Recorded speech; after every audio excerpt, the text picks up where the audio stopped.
I used to sail with doubt, lost in the waves, no route. But now the tide has turned and I've got lessons learned. The cannon's primed, we're set, no more regrets, no debt. With the compass in my hand, I'll claim this untamed land. Oh, the storm tried to sink me, oh, the dark tried to blink me. But I've got fire in my veins and my spirit breaks the chains. 'Cause I am the captain now, standing tall on the bow. Feel the thunder shake the sea, a pirate's heart is wild and free. I'll raise my flag, I'll steal the sky, with every wave I'll rise up high. This is my legend, hear it soar, I am the roar.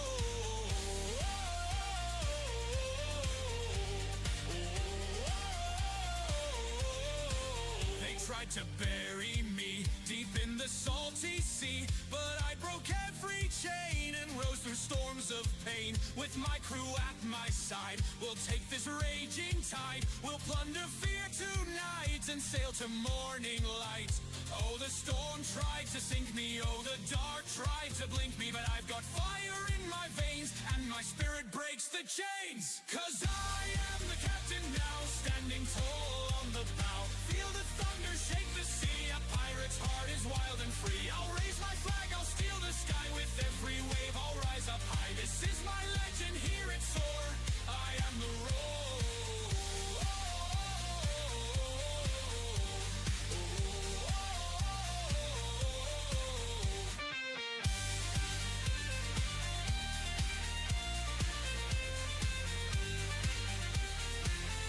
I am the captain now, standing tall on the bow. Feel the thunder shake the sea, a pirate's heart is wild and free. I'll raise my flag, I'll steal the sky, with every wave I'll rise up high. This is my legend, hear it soar, I am the roar. Oh.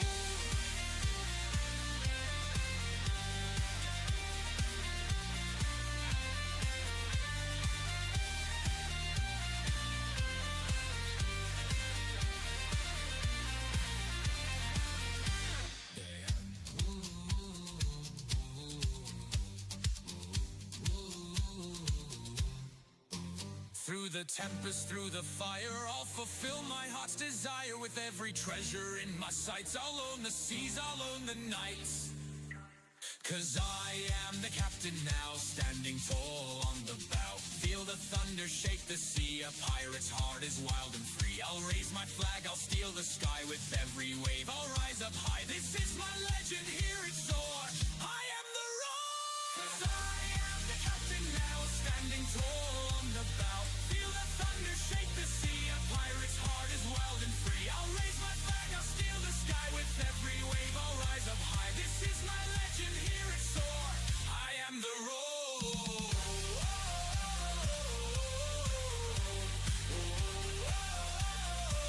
I am the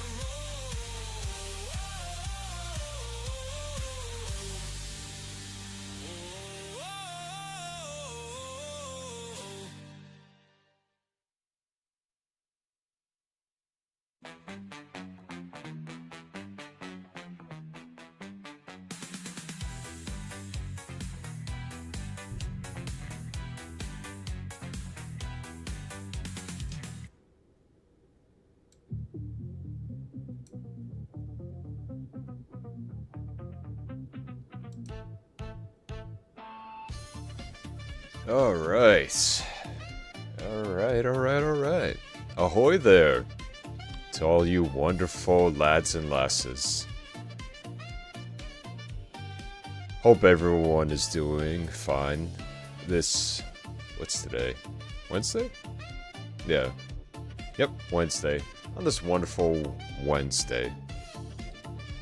Hope things are going well. And I hope you're treating yourselves right and not working too hard. It's been an interesting type of morning for me. One has been well, for one thing, I slept way too long. After kicking both my ass as well as my friends yesterday at the gym, I was clocked out. I usually stay up pretty late, but yesterday, nah. Nothing like that. Yeah, I was out. I was just out. Didn't even have a dream. Just had a nice, like, laid in bed, closed my eyes, and the next thing you know, it's morning, and I slept for over 10 hours. So, I guess mission accomplished yesterday. Because, yeah, even with all that sleep, I still need to make myself a bit of a concoction today of caffeine, just to really get some of that energy back. I'm more of a nighttime type of captain. Like, I get a surge of just energy and flow, like, really late at night. And to anyone who's also like that, I applaud you. Because there's just something about just being awake up at night while everyone's asleep. It's like so much more opportunities out there. Just all around, it's a whole different world. The noise ceases. Your phone's not blowing up as much. And I don't know, for some reason, it really helps me focus. I try to work as much as I can throughout the day, both being your captain as well as working on other things. But I really hit it well, especially late at night. But, yeah, let me turn this up a little bit and turn myself, in terms of my own volume, down. Give me a minute. There we go. But, yeah, no, I've really found out that working late at night's been helpful for me. Now, granted, not everyone thinks it's, the best when it comes down to productivity, but hey, sometimes being the outlier, can't be like everyone else, no matter how much you try to force the habit. Sometimes your body just says, nah. You can go to bed early, you can try waking up early, but you and I both know that when it's nighttime, it's our time. And so, I've been trying it out for the past couple weeks. I mean, granted, yes, I still get sunlight, so I'm not gonna grow pale or have a vitamin D deficiency. But at the same time, it just... productivity hits different for me. Now, I don't know about doing late night streams, but at least in terms of productivity, of learning the whole entire thing, of other programs, editing, which still trying to get the hang of it, and a bunch of other things. Oh yeah, before I forget, because my mind's kind of been all over the place, I think the coffee's really starting to kick in now. So, for my schedule that I'm going to post later on after this, I am actually going to be changing up the streams a tad bit. So the times are still going to remain the same. But at the same time, I do need a little bit more time to really get a good feeling for some of these other programs, as well as making some adjustments to both the Twitch and YouTube channel. So, the new schedule, times are going to be the same, so 3 p.m. Central. But at the same time, though, it's going to be Wednesday through Saturday. So, 4 days on, 3 days off. This will at least give me some time to really sharpen my skills and hone my knowledge on all of this. And once I get even better at it, once editing becomes second nature to me, then yeah, you better believe that I'm going to start increasing the days that I do stream. But that's just something that I wanted to make aware to everyone else, whether you see it online or just through this. This is how it's going to be. At least temporarily. I had to give it some extra thought last night, and yeah, I realized that I need a lot more time to get the hang of things, as well as making some thumbnails, editing some things, and start to really spread the influence of this ship all over the world. Now, with that type of news out of the way, how am I gonna put this? There's been a concern of mine that I at least want to make aware to all of you fellow gamers. Now, when I at least turned on my computer, you know, Steam does this thing. Steam always, you know, lets me know of updates them for me, and gives me a little bit of news about what's going on. And I thought, oh, cool. Some new updates, some new maps for some of my games. But one update was strange. One update was actually that of a very old game and a personal favorite of mine that I have been playing for, let me check, let me get a quick gander on my, that I have sunk in over 600 hours in. Huh. I mean, to maybe some that might be rookie numbers, but to me, I still think that's a pretty good amount of time I've sunk into that game. Now, of course, the game that I'm talking about is known as Payday 2. I own practically all the DLCs, I've enjoyed all of the heists that it has to offer, and all the fun little shenanigans with mods that I've done with my friends, as well as random people online. But this update caught my attention in a not so good way.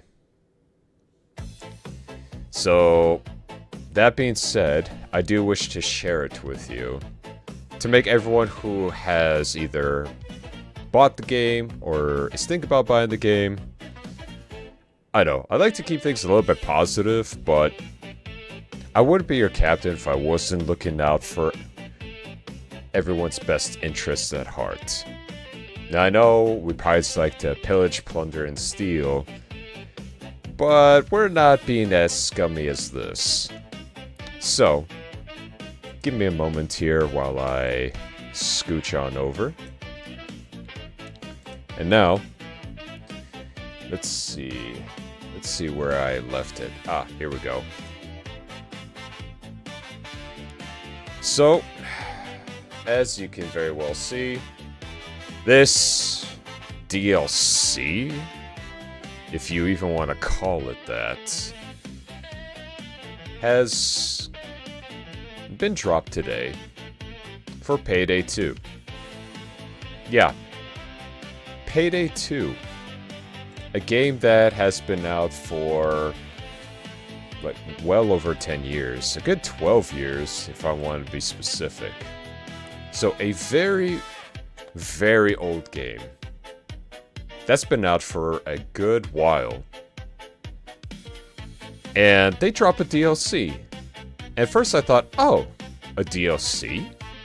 For a game that even they themselves made a fun little cosmetic saying dead game? Even though their third game was a massive disaster. Like, massive, massive disaster. Because me, being a fellow heister, I was actually pretty excited for the third one. Only then to realize it was going to be online all the time. And for me, for something like that, especially coming from this game, that has always had an offline mode, Yeah, I avoided that thing like the plague. But this, I can't even call it a DLC, but they want to frame it that way. So, they said, oh hey, you know, if you're interested in the game and everything it's got to offer, but you don't want to pay, you know, the small amounts of money for the DLC, why don't you just sign up for a subscription service? Yeah, so that way you could try out this stuff and see if you like it and then buy it. A subscription service for a 12-year-old game that has done better than your newest game. I wish I was making this shit up. I wish I was making this shit up. But this is how low they have sunk. They want to monetize even more this game. They want to monetize this even more than what they had before. And 12 years old. A game that a lot of fans still play to this day, still buy your DLC, whether it be the heists, the guns, or even the cosmetics, people buy it. Number one, it's affordable, and number two, it makes a killing, especially on a Steam sale. But a subscription service to a 12-year-old game.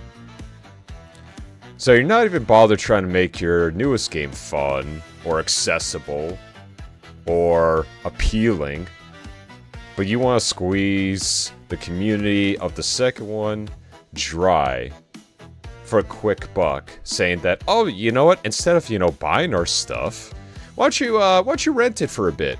And if you like it, then you can give us more money when you actually buy it and own it.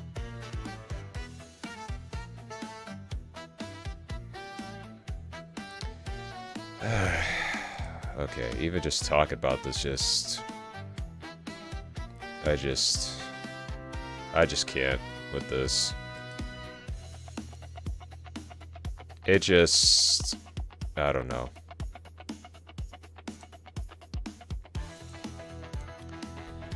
Like, we've seen a lot of scummy business practices, but it's just, it's almost National Geographic what the bigger industries do nowadays. The crap that they try to pull. Now granted, yes, I've already taken a look at their review page for Steam, and oh man, this thing is about to get review bombed into oblivion. Because I mean, you would have to be like really desperate to get some cash back into your studio if you're charging a subscription service for your over a decade old game. And I, for one, I couldn't even bother to even think of what other crap they might try to pull.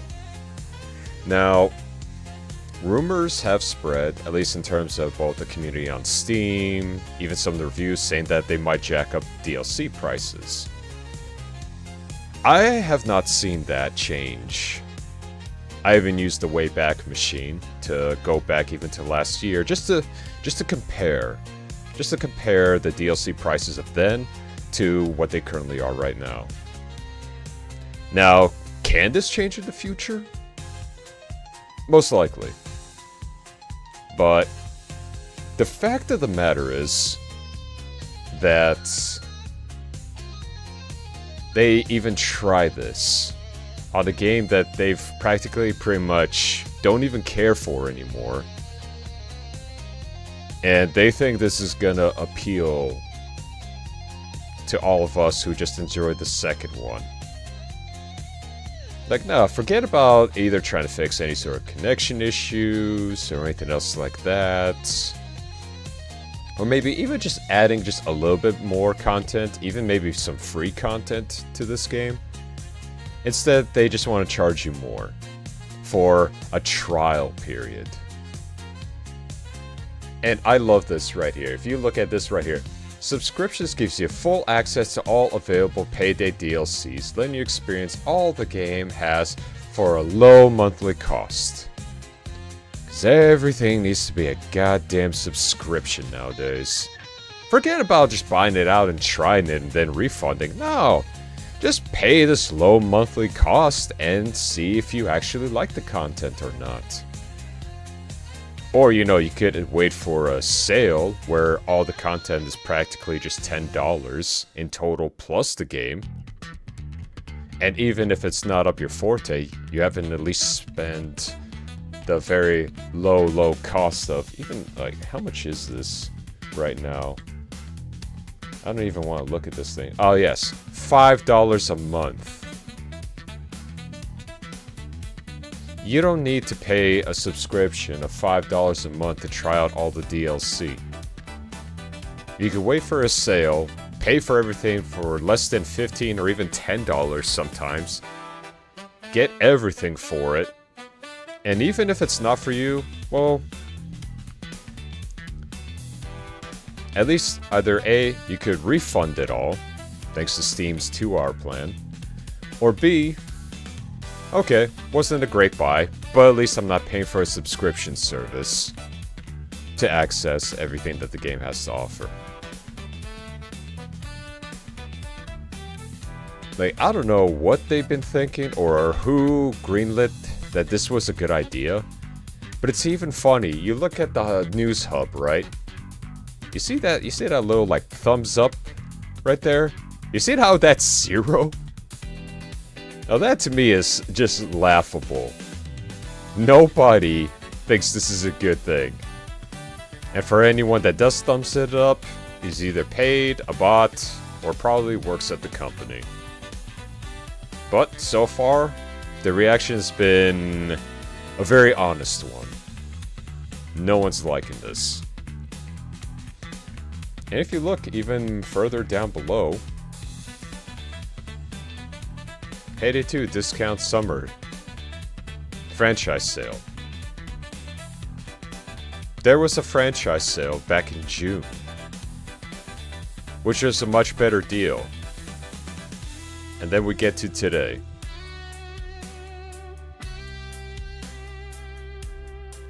Not something I wanted to see on my Steam news. I thought they were just gonna fix some stuff. But no. No, they're not gonna do that. They just want money. So, I just wanted to bring this to everyone's attention who's either thought about it or has actually played this game. Yeah.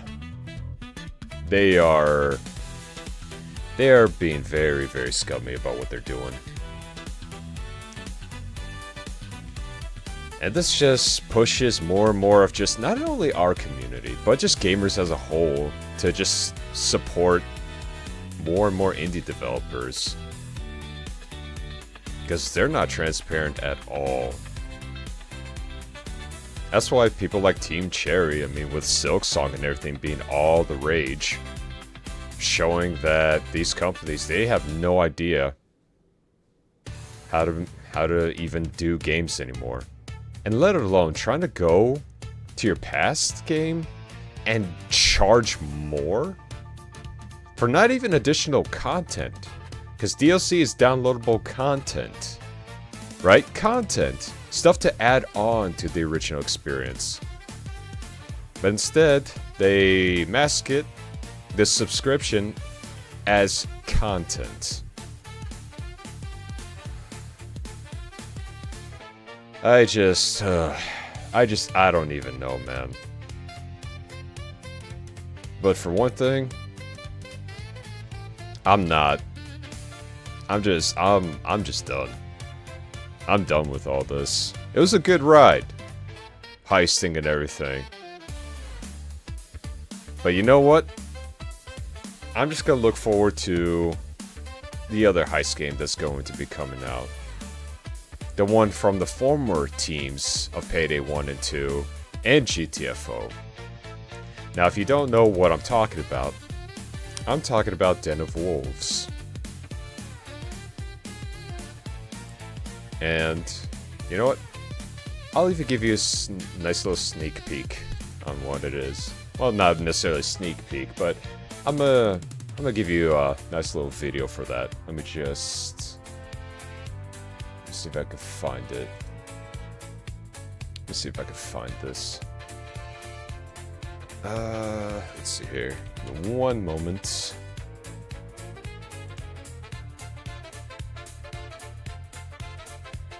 Let's see. What is their most recent? Ah, that'll work. Okay. Now let's cut the music real quick. I'm gonna show you all their most recent. At least I believe it's their most recent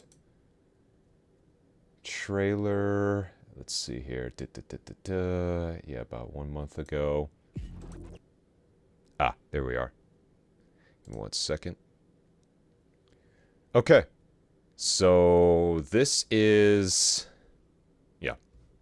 I'm just going to go ahead. But this is from the original teams for both Payday the Heist, Payday 2, and GTFO. Pretty much...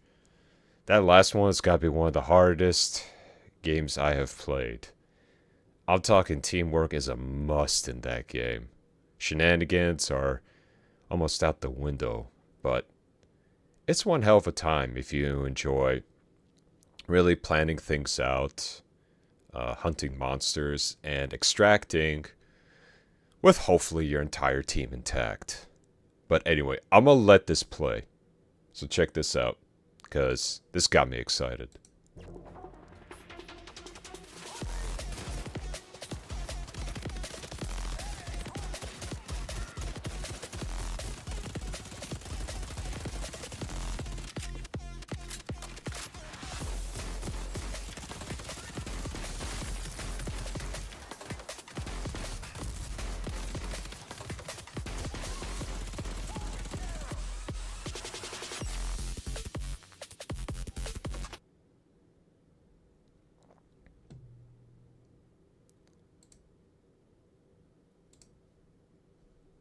Alright, so that's just a little bit of a snippet of what that is.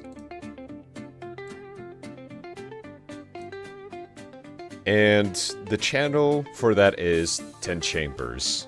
10 number and then Chambers. It's... Oh! Yama! Ahoy! Welcome aboard. I was just having a little rant about Payday 2 and just how scummy the developers are being right now with their monetization. Well, appreciate you coming aboard. Anyway, where was I? Oh yeah. So, I got my first little sneak peek of that game, Den of Wolves. And the fact that they combined heisting with cyberpunk and maybe a little bit of Inception in there. I mean, it got me hooked. Former developers of the first 2 Payday games, plus GTFO, and as you saw, for at least from the 30 seconds of it all, I mean, it got my attention. So, I really hope that they pull this off.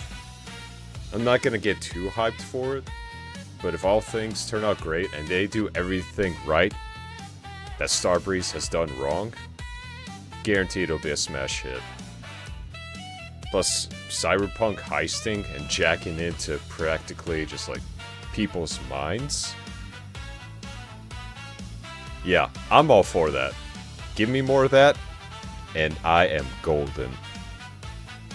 So, yeah, it is unfortunate at what they're trying to do with Payday 2, but... Wait one moment. I had a drink. Water. I'm drinking water.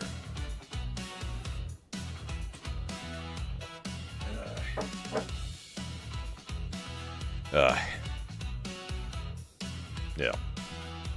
Where was I? Oh yeah. So, I'm really excited for that. it has been a very, very long time since even their first trailer when it dropped. It had me all kinds of excited. And I haven't felt hype like that in a while for a trailer like that. And it got me hooked. Like, it really got me hooked. Actually, you know what? I'll actually share that with you. The trailer got me hyped. It was a cinematic, right? But man, this stuff just screams. Yeah, this is a game. This is a game.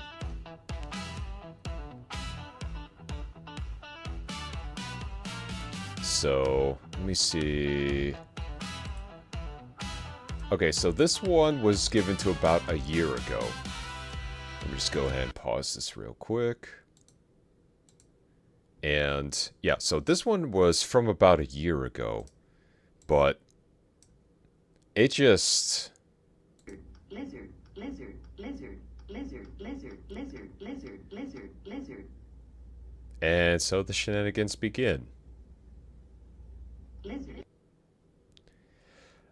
You know, I am really gonna have to do something about those alerts, cause y'all are just gonna abuse the hell out of it. Yeah, I see you giggling there. I see you giggling there in the corner. Oh, don't you worry. I'm gonna have something planned for you. But anyway, so where was I? Oh yeah. So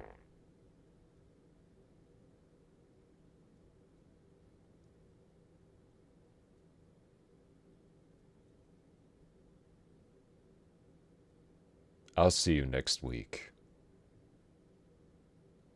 And I won't forget this.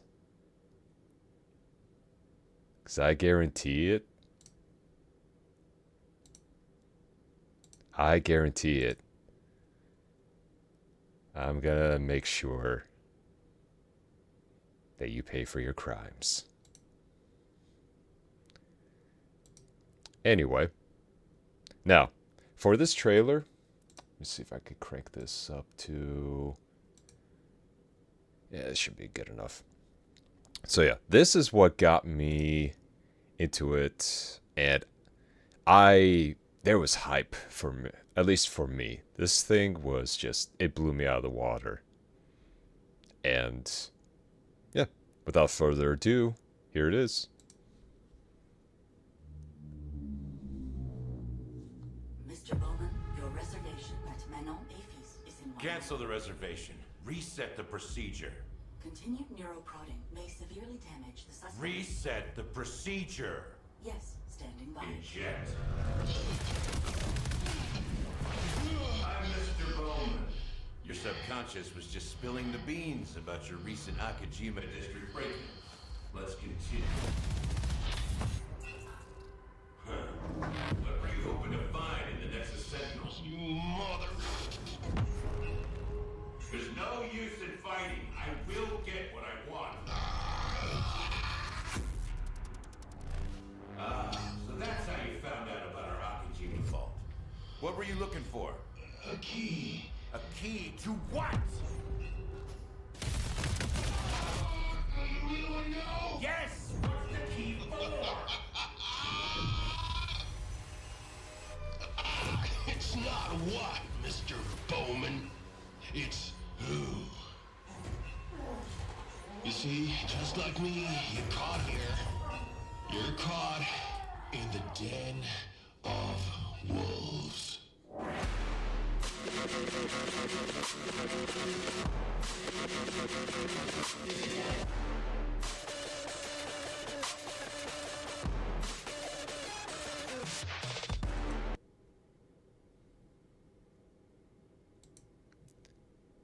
Oh man.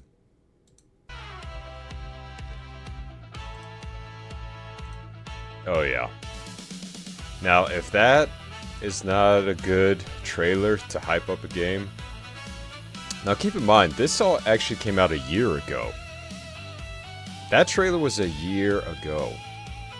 And they've been feeding the hype, like little by little. Not too much, but just enough. Just enough to keep you coming back and going, oh, I see now what they're doing. Alright, interesting. Now, in terms of release, still no idea. But I like keeping my eye on this. And it is, yeah. If this game works out the way I feel that it will work out, I'm all for it. No more having to deal with Starbreeze and none of that. A good, just cyberpunk heist game? Oh, I am all over it. And, I mean, granted, what they're using with Unity. I mean, Unity engine can be hit or miss sometimes, but it's not exactly a bad engine. I'm just glad they're not trying to use Unreal Engine 5. So, well, we'll just have to wait and see. See what they got planned, see what kind of content there will be, and hopefully enough, reasonably priced too. But, we'll just have to, yeah. Well, if anything, I'll keep an eye on it. And if anything changes, well, we shall see. Hold on a second. Ugh. One moment.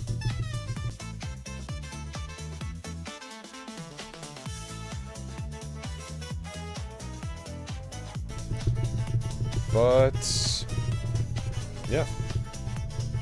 That was pretty much Den of Wolves. And it is something that I haven't felt this much excitement for since pretty much like the 360 days or even PS4 days for a game. And now, you can go check out their channel for yourself, just to see even more content. Oh, and if they do happen to drop a closed beta, I will definitely be playing that, if your captain is lucky enough to acquire such a thing. But if not, I will definitely stream it once it does come out. But with all that being said, that was pretty much the news that I wanted to share with all of you today. Just you know, a little bit of good, a little bit of bad. But all in all, still just want to make you all aware of some of the stuff that's been going on.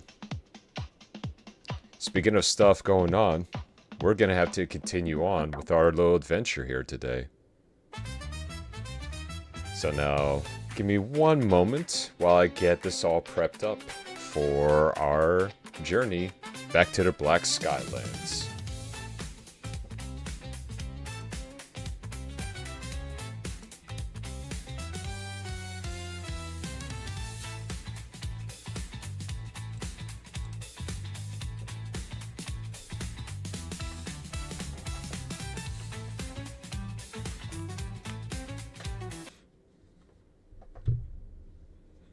There we go. Posture check for your captain here.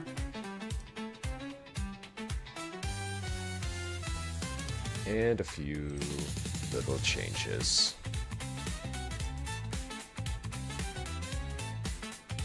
There we are. Ooh, nice.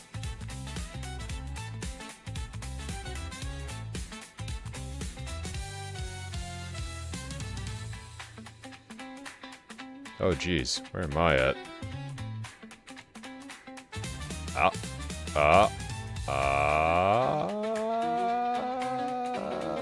And there I am.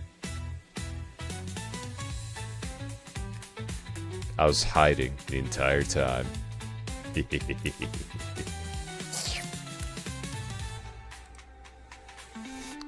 Now let's switch this over here real quick. Hopefully OBS is being compliant today.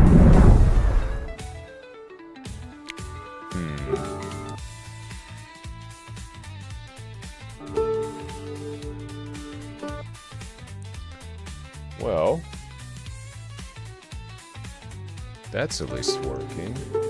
But it also does not want to work.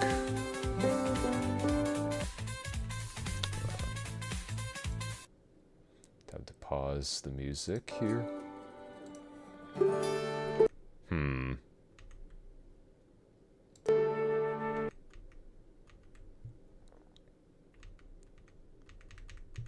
Oh, gotta say this is a bit awkward. But nothing that I can't fix. Nothing that I can't fix. Give me a second here. I'm just gonna take care of that. I'm going to do a little bit of magic here.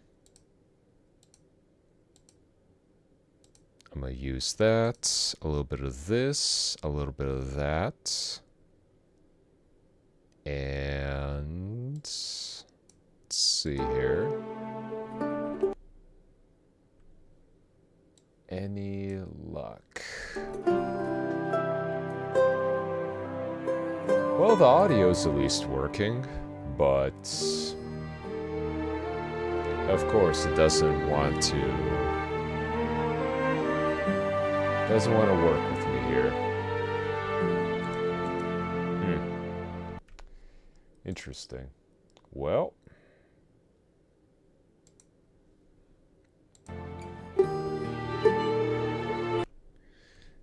oh, this is just fantastic. All right. Well,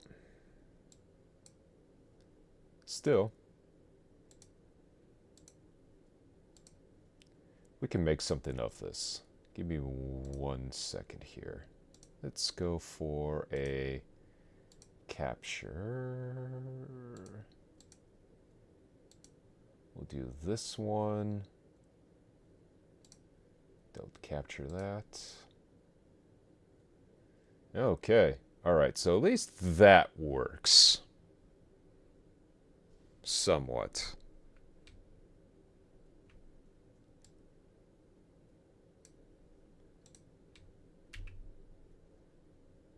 Okay. There we go. Look at that. I had to finesse this a little bit and try to change the capture, but it looks like it's working just fine. Strange how they just don't want to capture it sometimes, but not impossible. But without further ado, let's get straight into it, shall we?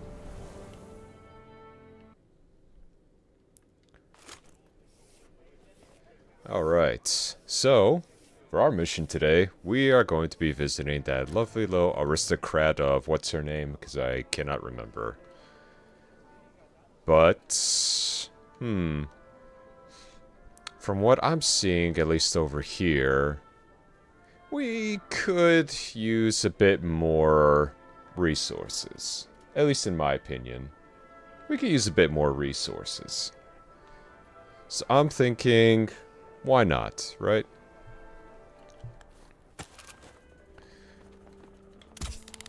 And just like every good captain, before we depart, we have to make sure that we are locked, stocked, and cocked. And to make sure that we also don't run out of fuel.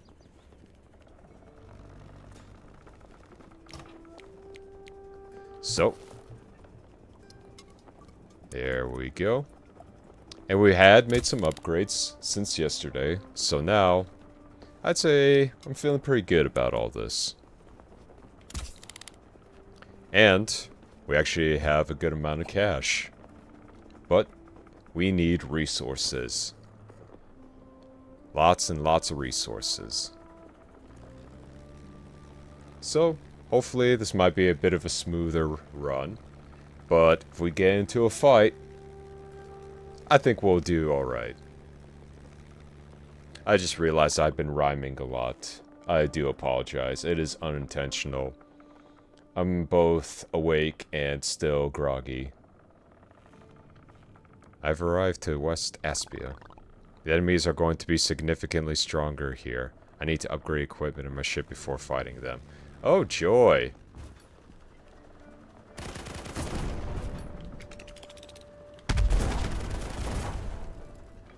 Ooh. Oh, there are more missiles.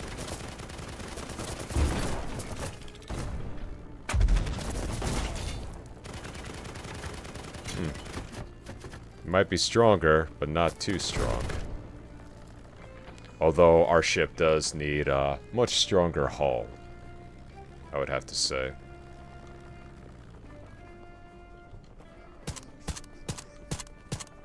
I just want to collect the little shinies.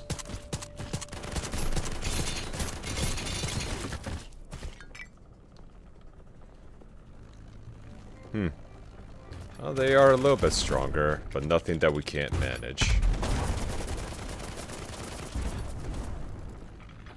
Done and dusted.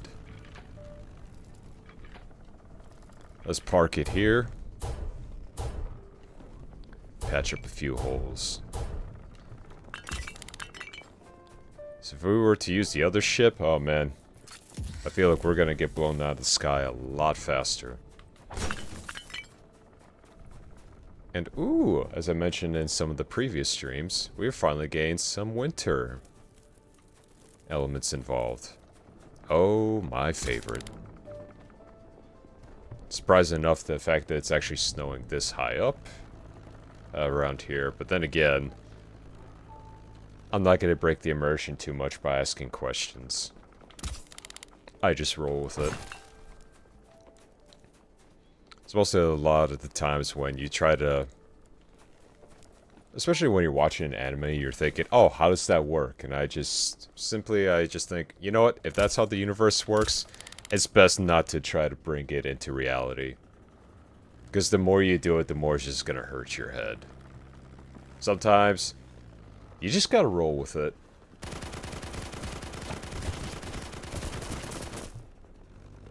Sometimes you just gotta roll with it and accept the fact these are the rules of this place. And sometimes, well... Yeah, sometimes you just gotta accept it. This is how it is. Nice, we got some more wood. That's at least something. But man, do we need some dynamite. Where do we find it? I still have no idea. But hopefully we can find something.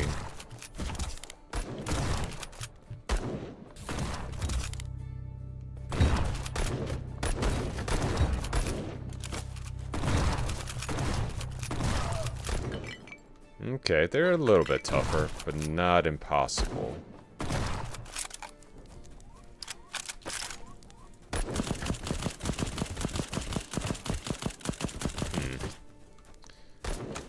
I may have spoken too soon. Luckily, we got a good amount of healing around here. But yeah, definitely games like this is something that really need a little bit more attention. And it's practically one of the main reasons I also, you know, really wanted a gaming PC, because I don't feel restricted anymore by what can A, be available, and B, also be affordable. Not to mention emulations. Want to play an old game? You can do that. Now, at least back then for me, I was definitely a console player. I mean, I still also own my old PS4 for both Gravity Rush and Dragon's Crown. And a couple of other games like Ghost of Tsushima and Bloodborne. But in terms of some of the newer consoles, it's just, you're better off just saving for a decent computer at this point. Don't get me wrong, I have tried out the PlayStation 5, but it didn't feel too different. And I thought to myself, you know what? Maybe it's just best to just really just save up for a PC. And so I did. Then next thing you know, boom, here I am. Libraries expanded, even bought back some of my old games that I used to have on my other consoles before I sold them. And, at least for the biggest thing, I really enjoy not having to pay for a subscription. I'm already paying internet. I don't have to pay for a subscription just to play online. That's what the internet bill is for, anyway.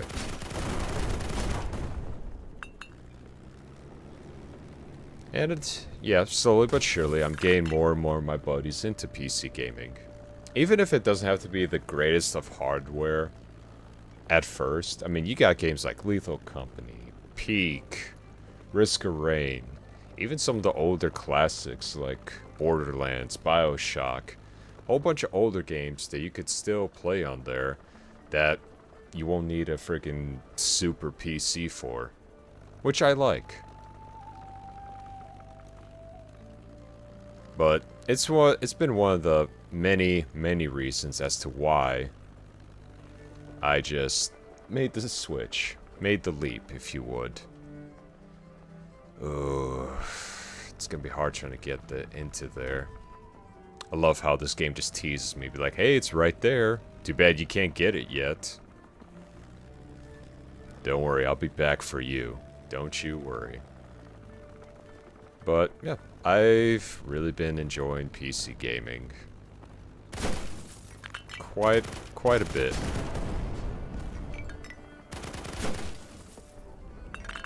I had a very old family computer back then. And I mean, it was great at first, but having to share a PC was not the most ideal. Especially on the weekend when you just want to relax and play some games. I mean, go ahead, just stand on that ledge.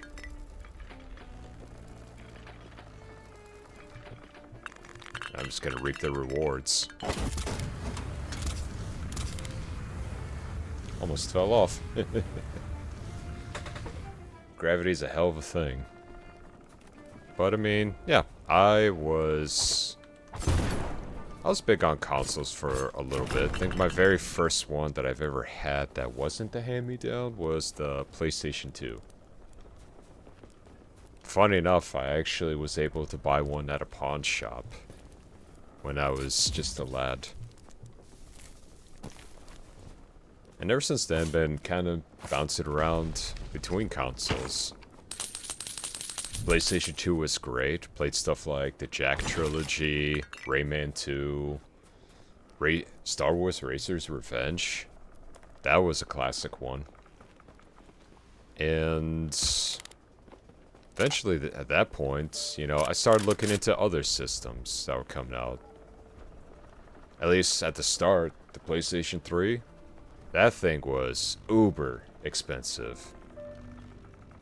And I know for a fact that trying to even convince my parents to buy that for me is a snowball's chance in hell.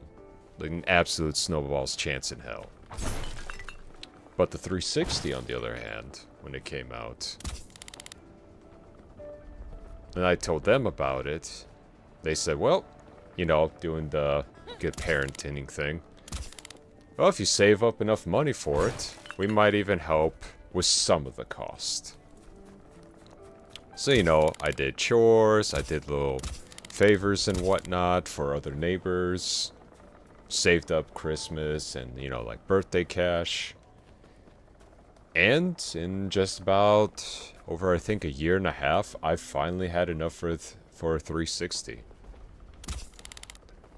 Now, granted, you know, when you get a gaming console, you also are going to need a game, right? So for me, I just thought, okay, I need a good first game for this. I need a game that is going to be something that I could play at least for a good while up until I could save up enough for another. So with that being said, how's the volume, by the way? Hopefully the game's not too loud. If it is, actually, give me a second. This should be good right here. Not too loud, but not too quiet.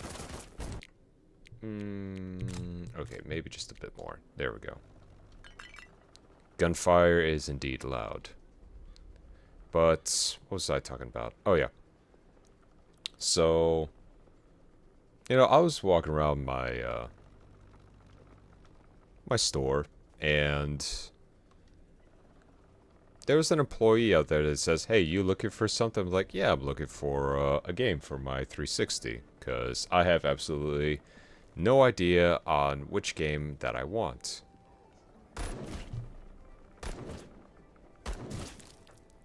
God, I love the sniper rifle. And he said, oh, you're looking for a new game, aren't you? Like something that'll hold your attention for a bit. And I go, yeah. He goes, are you big into shooters? I'm like, oh yeah, I absolutely love shooting games. Like, absolutely. I think the volume is good. I can hear you talk better now. Okay, awesome. I'll keep it that way. So where was I? Oh yeah. So he said, oh, so are you big into shooters? And I said, yeah, I'm big into shooters.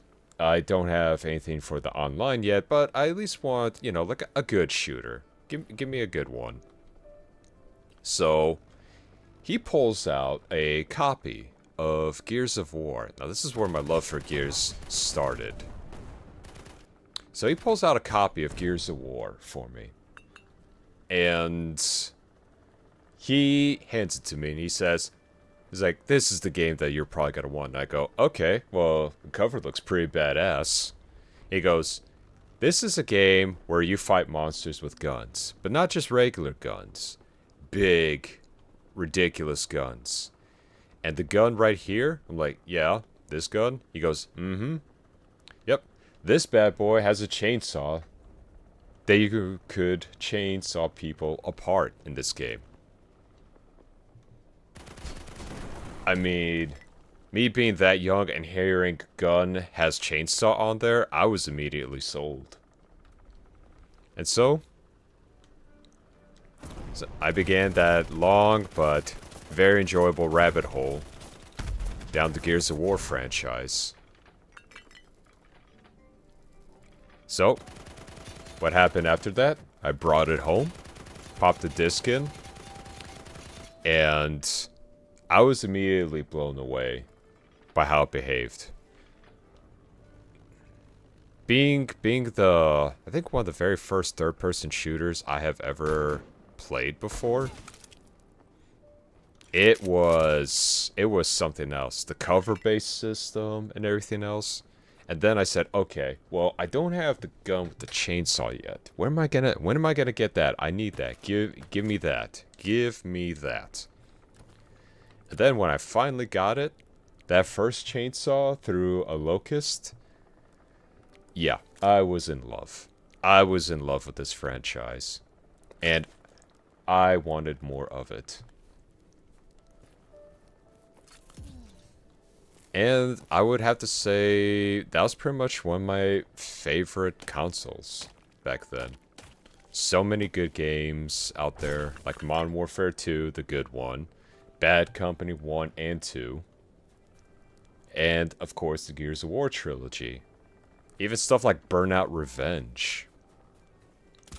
Now that's a franchise I've not played in a long time. All these wonderful games. So yeah, I was indeed a console player, and at least during those two generations, they had some really, really great games. And I loved every second of it. But, you know, it did feel kind of off having to pay for a subscription service just to not only just play online, but just to really just chat with people, especially if you want to play online. Even some of my buddies who had consoles, they also had PCs. And after that, they practically convinced me that, like, hey, you know, you should probably try and switch over to it. And I said, well, I mean, it's all good and all, but I was pretty happy with the console. Even though I was paying for a subscription service.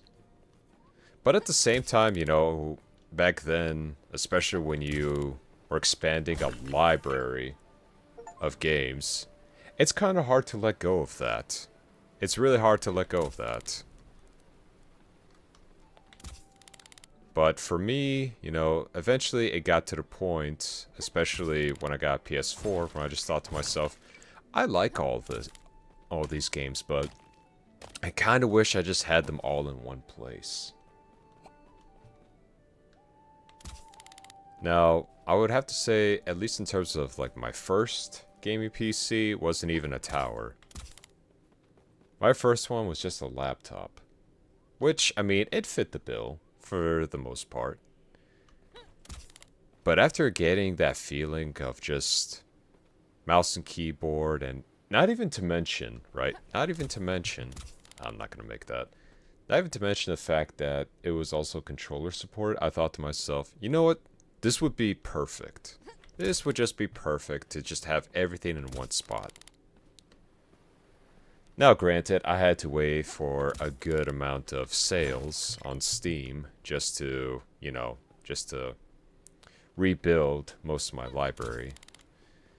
But I honestly, I did not regret that. Not one bit.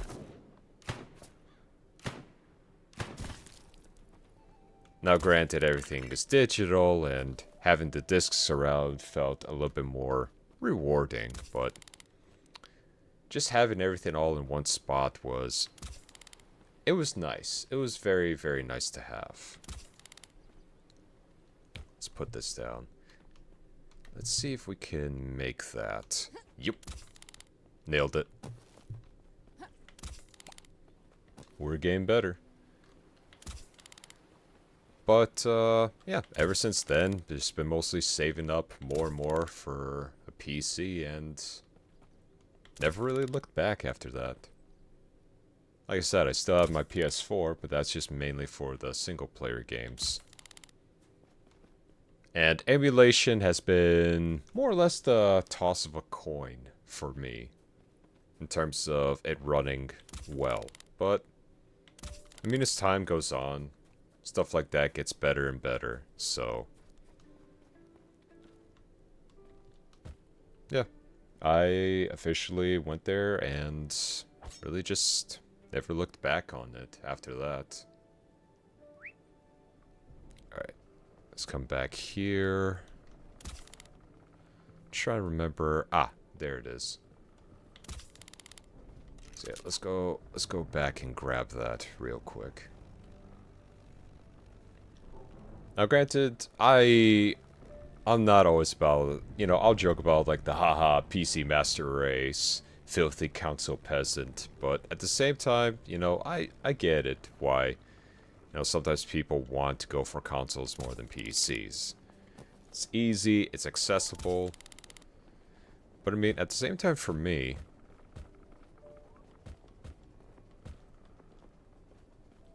that's weird. Can I not take it aboard my ship? Odd. Very, very odd. Maybe there's a path that I could take back. Okay, so that's the path I came from. Maybe there's a hidden path over here. Nope. But the plug is right there. I mean, the outlet. But as, you know, as I actually owned my PC, I started learning more and more about it. You know, frames, heating, cooling. Little by little, I got more and more in tune with it because, I mean, you know, you pay a pretty penny for it. You might as well start learning some things about it. And I don't know, I feel like it provided me with that certain level of care that, you know, you don't really see much for the console. You know, if the console breaks, it breaks. And that's pretty much it. And now you gotta fork over an entire mount just to buy another one. But for my PC, you know, we pay good money for it. You wanna take care of it a little bit more. And especially if something goes wrong, it's not just you say, oh well, it's done and over with. You can either take it apart yourself, figure out what's going on with it, or you even have, you know, shops that'll help you with that for a fee.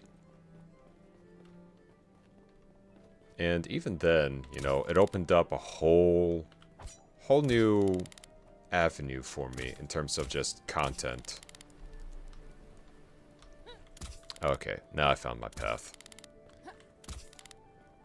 But yeah, it was especially the mods. You know, some of the old games that I thought was just okay, you know, I could still play it as is vanilla, or I can make this even funnier or broken as much as I want.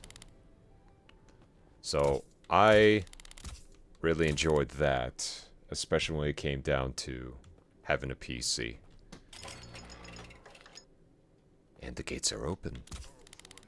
Oh crap.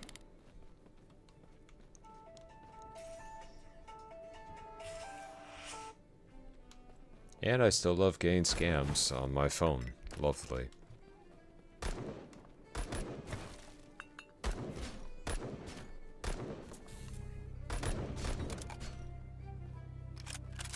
Can't get me now, can you?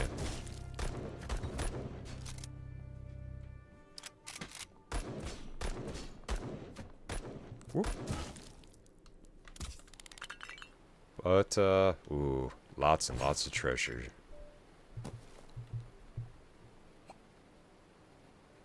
That's another. But all in all, yeah, that was kind of my story, going from console to PC. And the more I look back on it, the more I thought to myself, we really had a very strange thing when it came to just this whole division of consoles. Instead of just, you know, something for everybody, but any game that you ever want to play. Because I always thought it was a bit awkward with the whole exclusivity. Whether it be stuff from PlayStation, Xbox, or even Nintendo. I always felt it a bit off that why seclude something. You know, if you preferred the 360 and its controller, you could have that, but there's no reason to restrict the games on other systems for it. Because people will either like the design, or they won't. The same way with, you know, building up a PC. You find parts and everything that are more suitable for you. And for consoles, I mean, it's pretty simple on what they were doing. So, for them, it was just like, yeah, plug and play. But at the same time, restricting people to only playing the games that are on that system, it always felt a bit off. I mean, why would you want to just... Why just have such restrictions?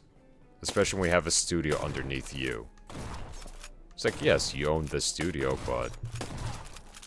I mean, if the people aren't going to buy your system, they'll at least buy your game.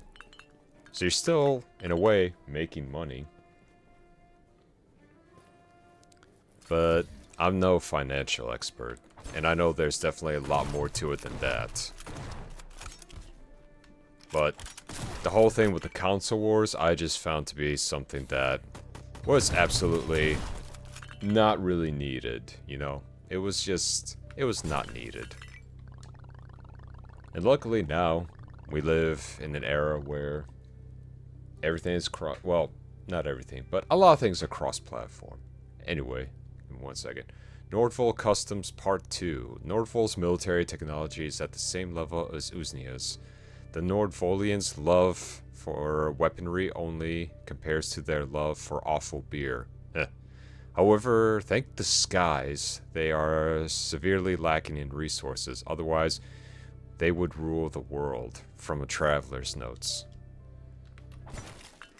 I mean, yeah. It's kind of like that for any sort of nation. If you have enough power, you could rule the world. You could. in a bit of a bad spot. We need to regroup over here.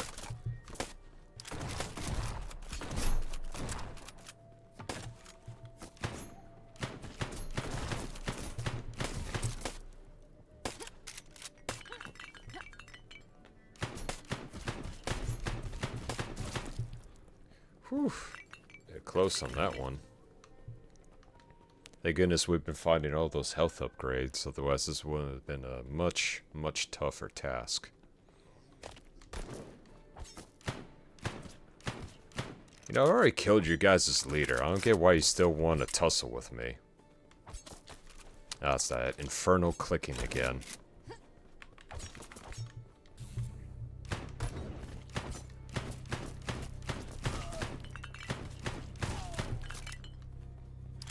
There we are. But we are running low on ammo, so we're gonna have to change a few things up here. Ooh, yeah. Big damage. Big damage is good damage. Yeah, exclusivity and everything, I really hated for the consoles. Because I don't feel that art, especially game art, should be restricted to such a thing. Because, you know, you want to share your passion, but you also want to make it as accessible as possible.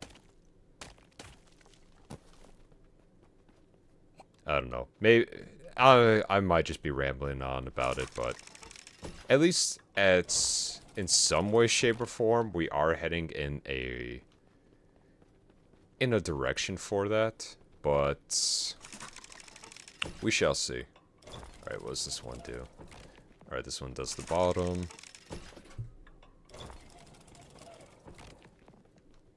But considering how a lot of things have been going on, especially in the consoles, I mean, more and more people have been jumping ship to PC. Might be an investment at first, but in the long run, it does help out quite a bit. Give me one moment, I shall return. I just need to take care of something real quick.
Okay. Oh, good.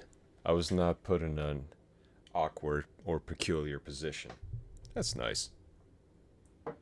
Now, what was I going on about? Oh yeah, just the whole thing about exclusivity, but at least we're heading in the right direction, even though I kind of feel for the console players not getting very decent type of variety nowadays.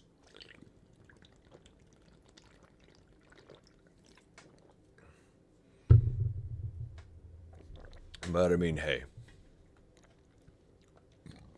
things can get better.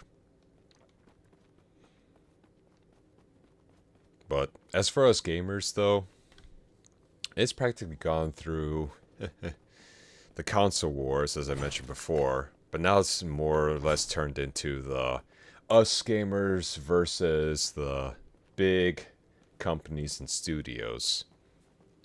No longer are we bickering amongst ourselves, but we're actually fighting the injustice that is the AAA industry. Which, I mean, hey, we're united under a simple cause. Make fun games, make them affordable, and stop releasing slop.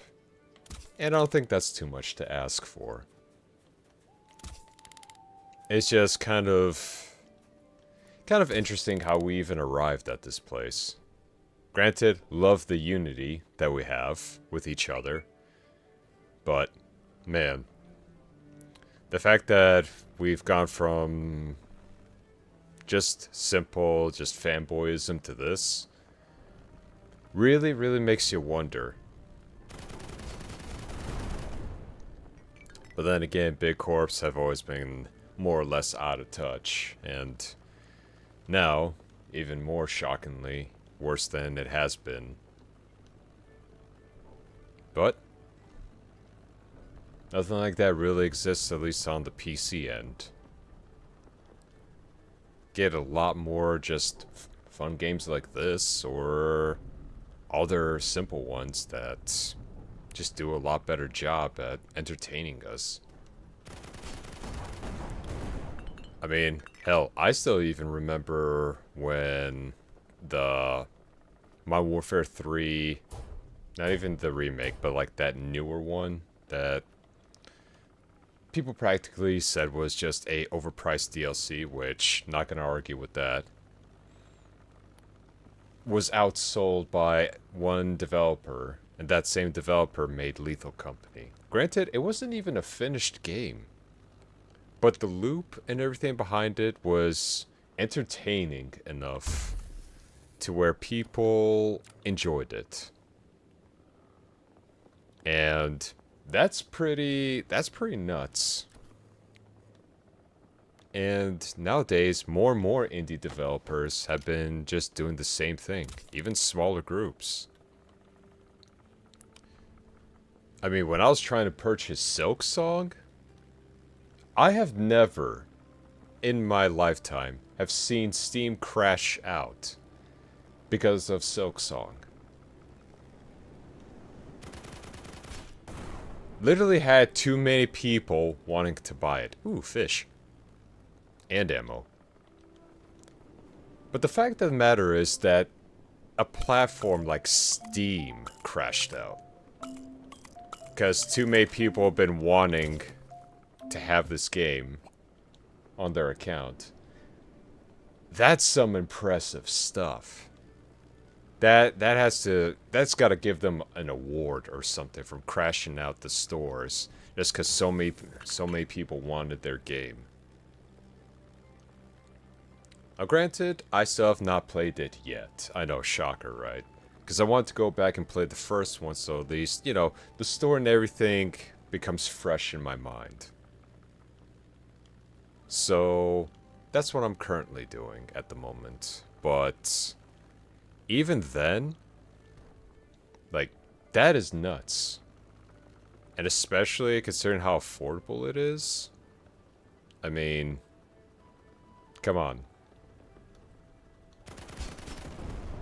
They know what they're doing. I mean, you're not getting a disc anymore, right? You're not getting a box. You're not even getting a game manual in there, which used to even be a thing, at least back then, for both PS2 and 360 era type of games. But I mean, they used to do that type of stuff, and yeah, of course, those resources, you know, cost money, and it made sense. But now, yeah, no, a lot of people could say, why is it costing me so much if I can't even have it physically, so to speak? Which I agree with. And the fact that Team Cherry made something so affordable, oh yeah. It's no wonder that the entire store of Steam crashed out because so many people wanted it.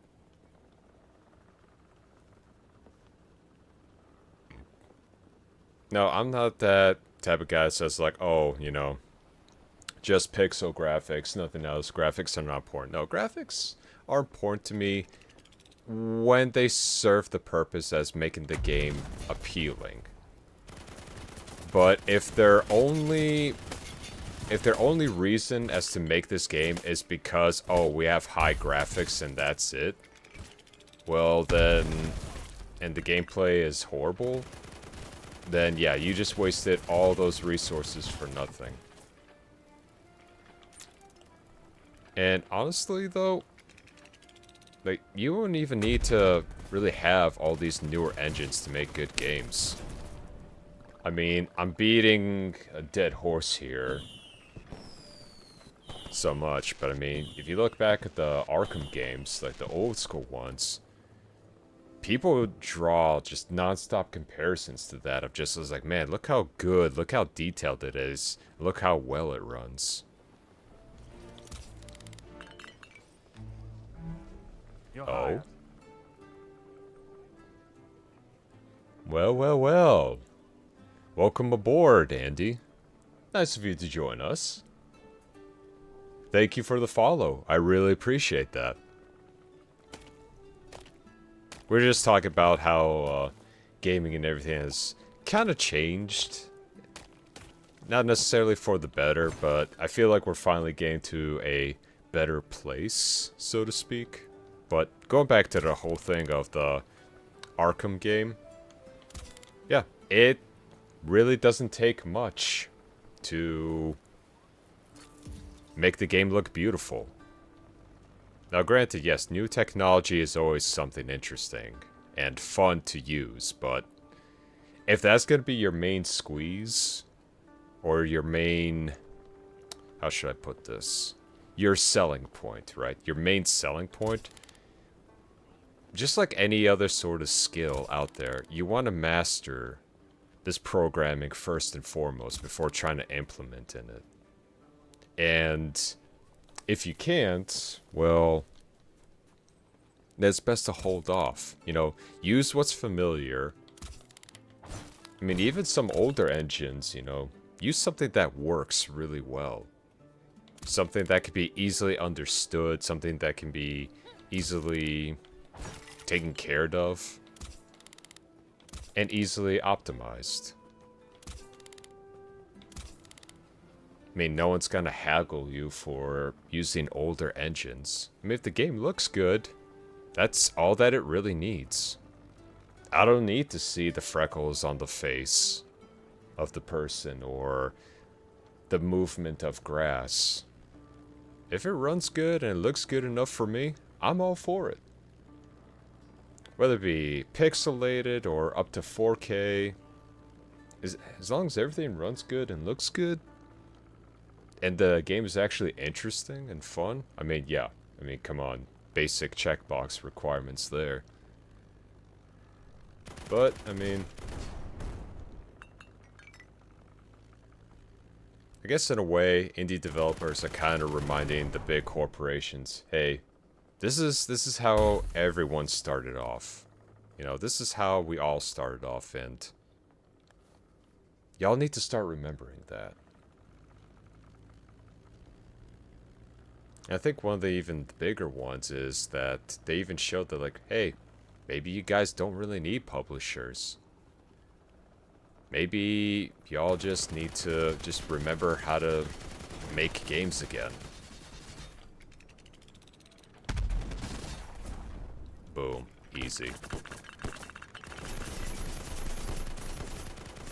But yeah. Like I said, bit of rambling today, but I blame Starbreeze for their recent update, and I just absolutely hate it. What game are you playing currently? It's called Black Skylands. So this game right here is a pixelated top-down shooter. And it's really up my alley, considering I'm a Sky captain myself. A little bit of steampunk, good amount of weapons, some resource management. And so far, a pretty enjoyable story. Simple, but still a lot of fun. Not to mention the combat that you have up here. especially against bigger ships. Now, I swear we are the good guys, but we do tend to plunder other pirates, so there's that. Speaking of plundering, you made it just in time, because we are about to plunder this massive ship right here.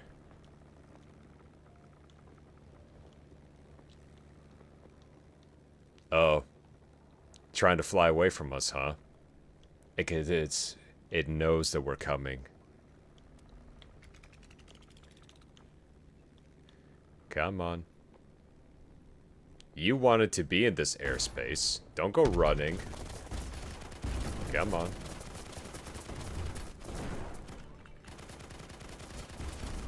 Yeah, it's got a good amount of combat. Aerial controls, a little harder to master sometimes, but not exactly impossible.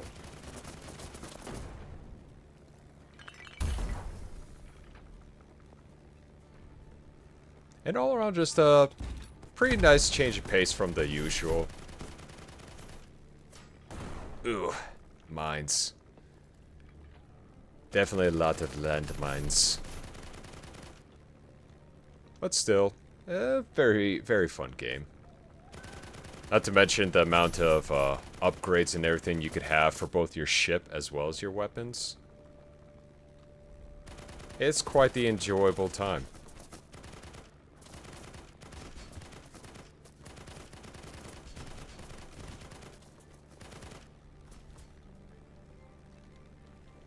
Come on now. We might have to start working on getting our speed up a little bit. Oh, we are not in a good spot right now.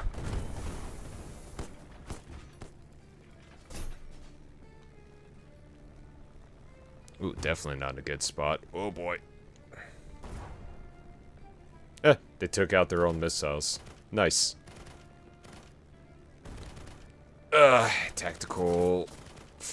Tactically falling back. There we are. Let's just patch a few holes here. Nothing too serious. Ah, still got one right here. And let's get back at it. But all around, a pretty fun game. Something a little different from the usual that I like to play. But, quite enjoyable still. Oh, I hate you the most.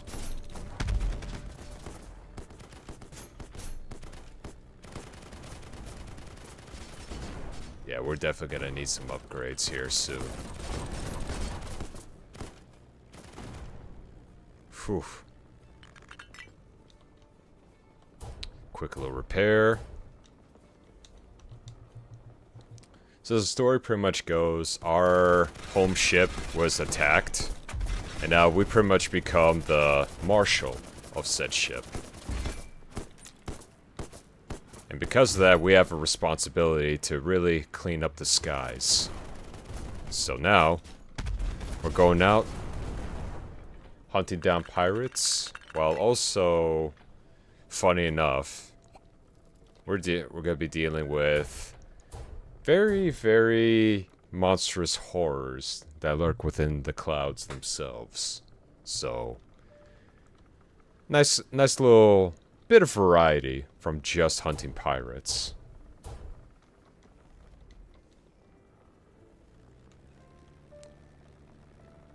But all in all, I do recommend, if this is something that's kind of up your alley, something more or less just relaxing that you want to try out, by all means.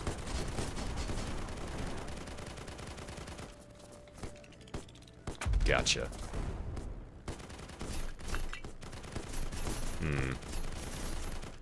With so much protection around this ship, they're definitely hiding something.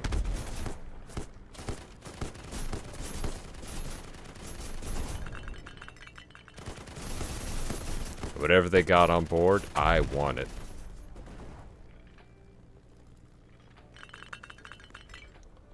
I want it. The crew wants it. Eldritch Horrors? Yeah, practically. Yeah.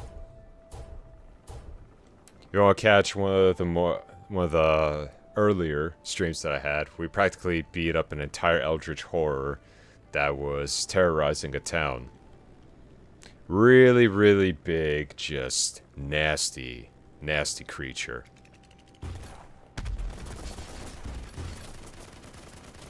Luckily, we had just enough ammo to take it down. Just enough. But now things are getting a little bit harder for us. And we're gonna need a lot more firepower. Because even though the first boss was easy, there's definitely going to be more.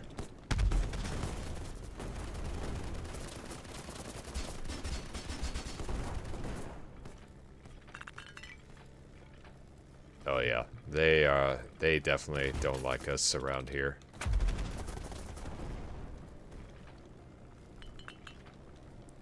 But we almost got him.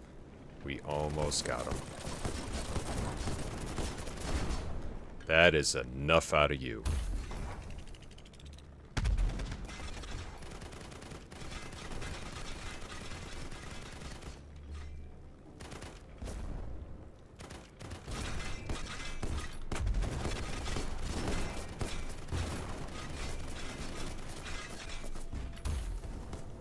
Almost got him down, mates. Almost got him down.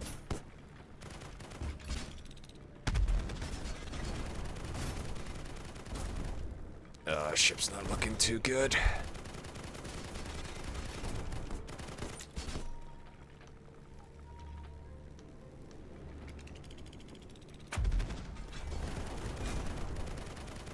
Whew, okay. Alright, we're doing alright. We're doing okay.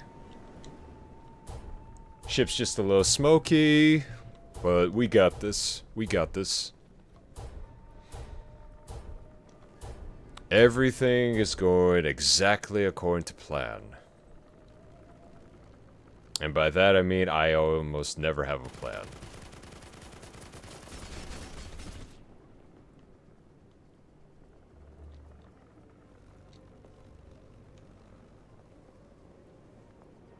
Okay, let's turn this a little bit more. Perfect.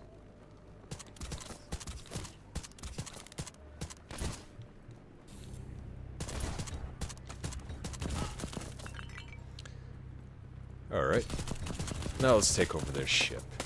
Pirates have plans? I'm shocked. Well, some do. Me, I just wait for a good, opportune moment.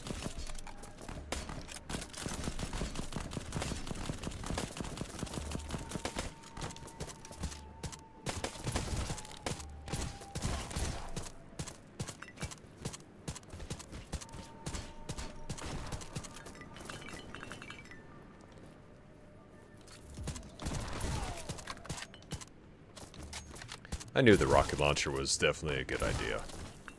Boom. Well, that takes care of that. Now, let's reap the rewards.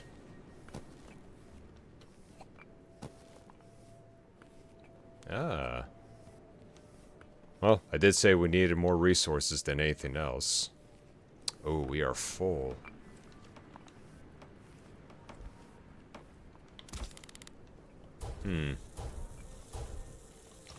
Let's see. Anything we could possibly drop that we don't need?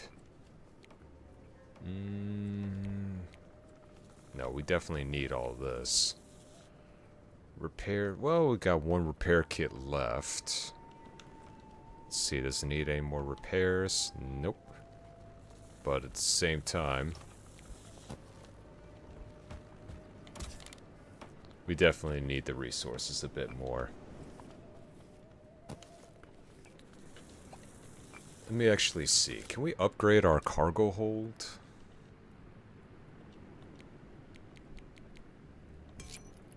There we go.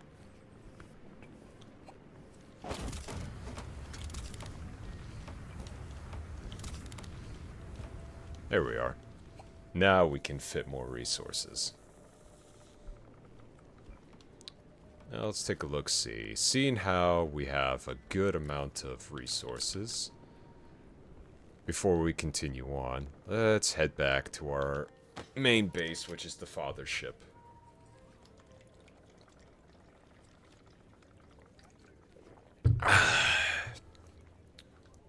Okay, that's some good water. Whew. Well, since we worked so hard on taking multiple ships down, I think it's time we start opening up some of these chests. See what kind of loot we're working with. And also, let's also fill up our gas. We're definitely going to need that.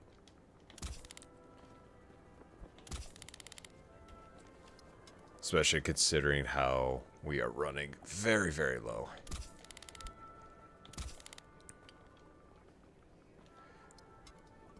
Our ship's also going to need a little bit more speed,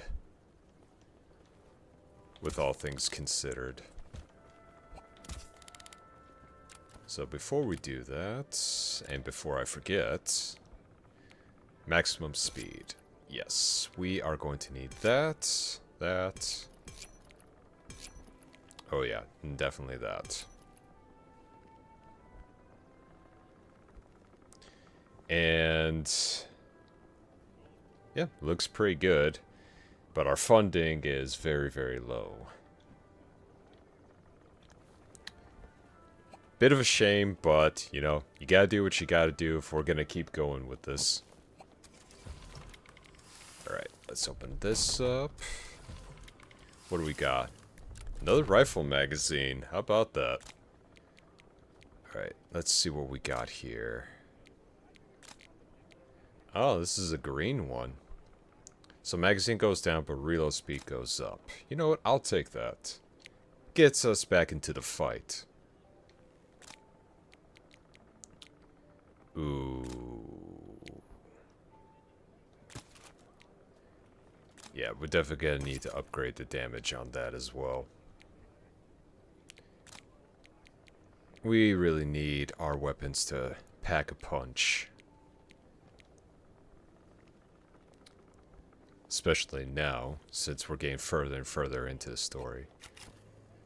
Shark bite necklace. Okay. What does this do?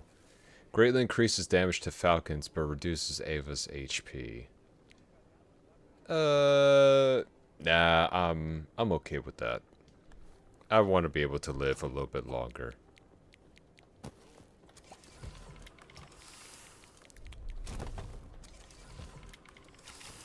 Ooh, a rifle sight. Here we go. Another green, so this is good. Rate of fire is low, but damage is high. I'll take that. So yeah, there's even rarity in this game. Everything from just your weapons to, as you've already seen, to upgrading them and modifying them for extra damage and bonuses. It's got a good amount of stuff to hunt for and discover. Ooh, now we're talking. Now this rifle is getting much, much better. Yeah. Alright. Do we have anything else? Oh, I should probably move that. There we go. Also, let me talk to him real quick. Need a few repairs. And a little bit more ammo.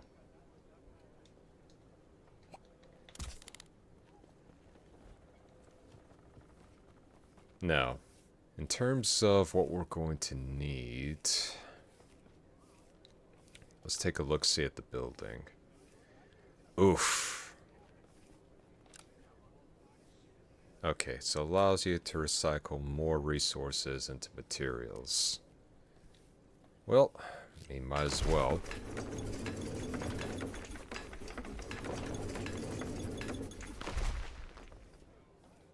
That should do it. Could use a bit more red ore. There we go.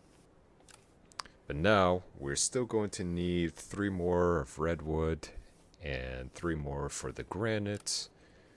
It's going to be the same for the weapon shop. So we're really going to have to go resource hunting to try and find things to actually upgrade both ourselves as well as our ship. And we're definitely going to need a lot more funds for our weaponry. As much as I do love what we're using right now, she ain't going to hold up too well if we can't at least upgrade some of her damage. Now let's go visit our favorite scientist who is currently stuck in a ape's body, or a gorilla's body. So yes, you heard that right. Let's see here. Oppressor. The Jericho. Jericho just seems so much fun. Damage 300. Oof. How much damage is... Oh. No, let's go for the Jericho. The Jericho looks like a lot of fun.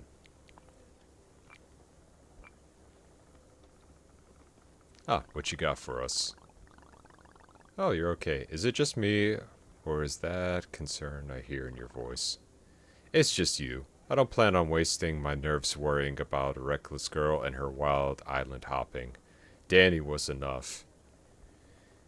You're welcome for getting you the crystals, by the way. Or I could just leave you here being trapped in a gorilla's body. But I mean, hey. No need to thank us or anything.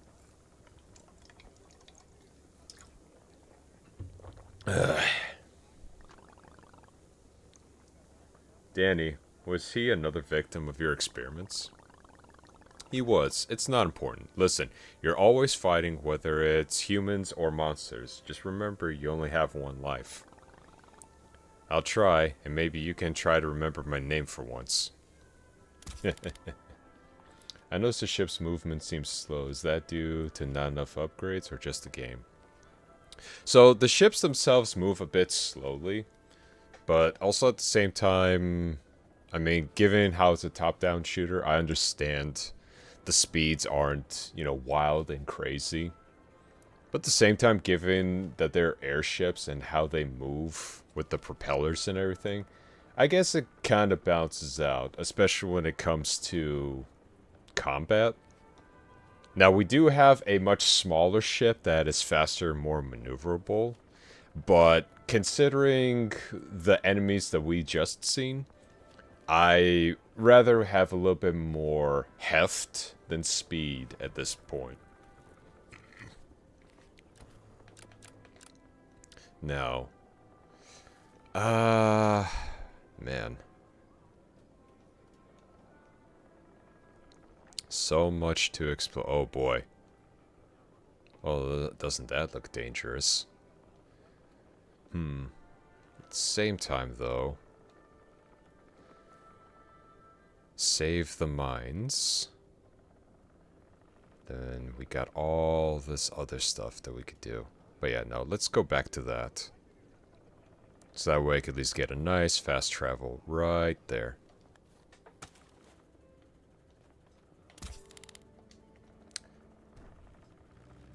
Onward to adventure as well as shenanigans.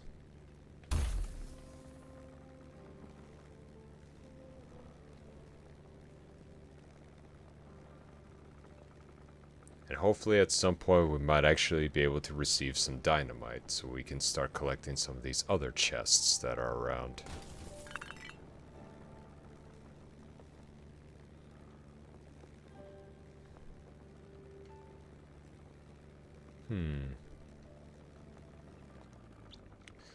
Let me take a look, see at the map. Ah, okay. Okay, so this is interesting.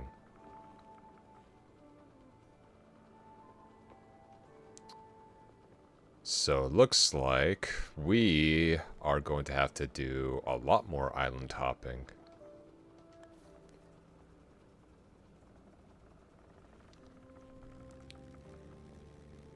Because judging from this, looks like the only way in is going to have to liberate all the other islands around us. Which I'm all for. Oh yeah, the maneuverability has definitely gotten a lot better.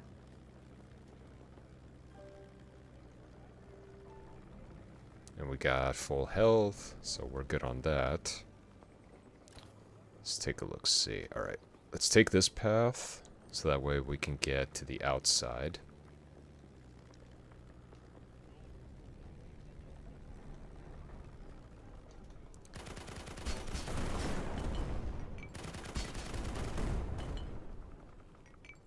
So many landmines. Well, not even landmines, just mines.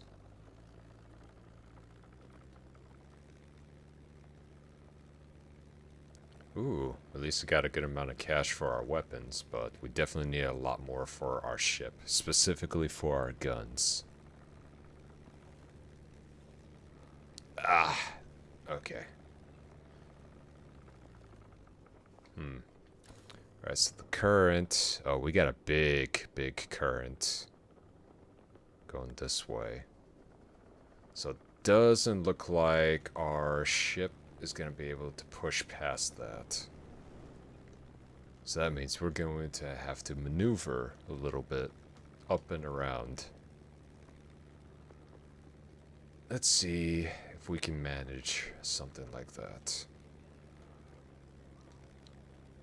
Considering how big we are, it's going to be a bit of a squeeze. Ah, okay. So we have a nice little opening here. It's going to get us right inside of there. But we're going to have to deal with that first.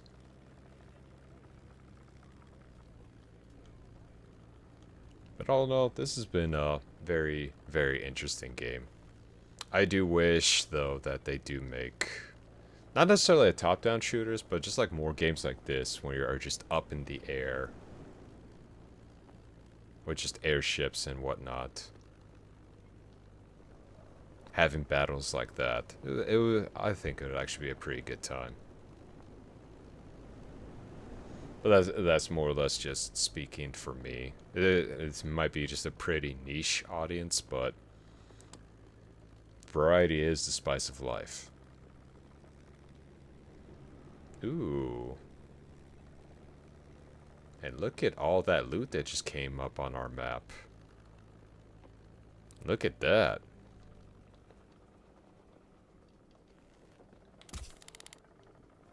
Sneaking, sneaking, sneaking. That did not work in my favor.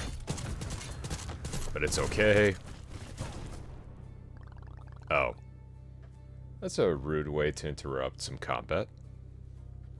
Is it true that Kane wanted for the murder of a senator? He was thrown out of the army and had his medals taken from him because of that senator. Just because Kane had cut up his little son in a fight. But the captain was actually defending himself. But it wasn't enough for that rich pig. He hired some killers. Kane barely survived and lost his hand. Then, once he recovered, he found and shot the scumbag. I would have had revenge for that too. Huh, understandable.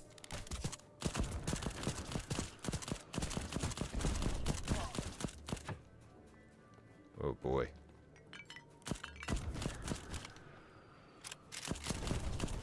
Oh, that is some artillery that he's firing. That could have gone better without the interruption, but hey.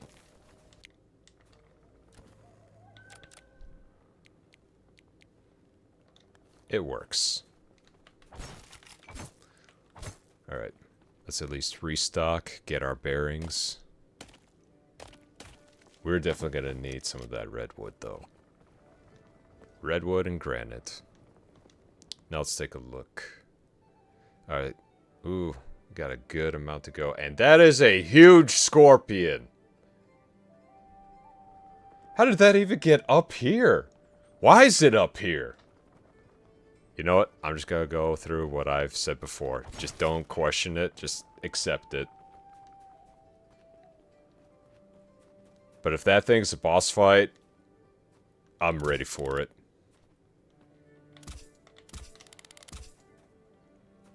Bring that back to the ship.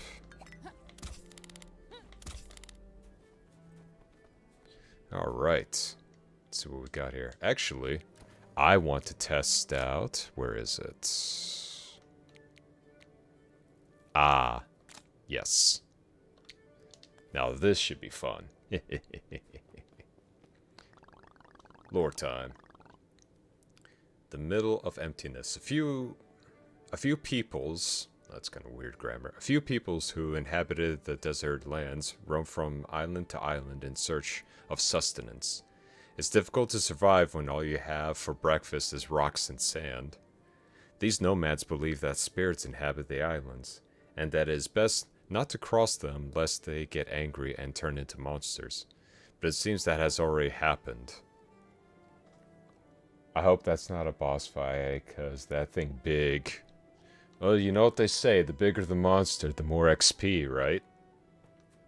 Plus, it wouldn't be any fun if it wasn't big and threatening.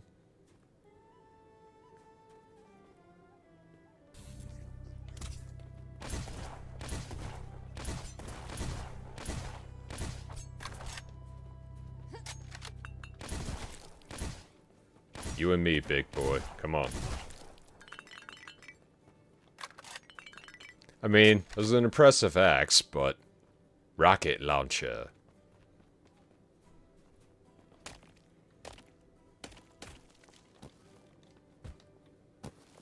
Alright, take that back to the ship. Now, let's continue plundering, I mean, liberating these islands. Oh, you got some heavy armor on you, don't you? Don't worry. I got a tool for that as well.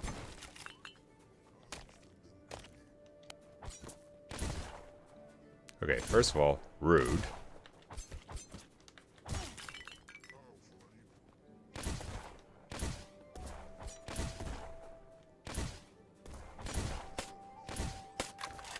Alright, let's test this. Oh, baby. That is what I'm talking about.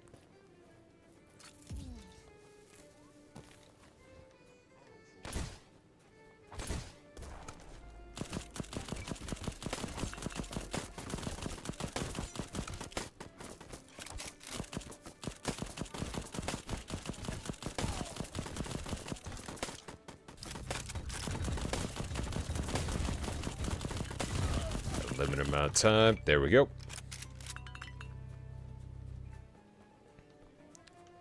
That scientist guy may be a bit crazy, but damn, does he make some good toys. Cause holy crap. Orbital lasers? Yeah, I'm good with that. We're gonna need to upgrade that. So that's gonna come in real handy for the boss fights. Ooh, that damage. Ooh, that damage.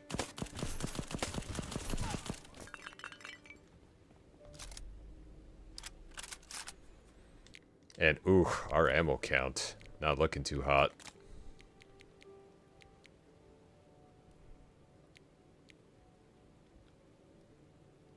Let's see. I'll put that on. And the pistol for now, up until at least we can find some more ammo. I'm also kind of glad we're finally getting a change of environment. Because first it was just luscious greens and whatnot, but now we're getting into the more winter. Always a sucker for those. Ooh, so many resources, yet so much danger.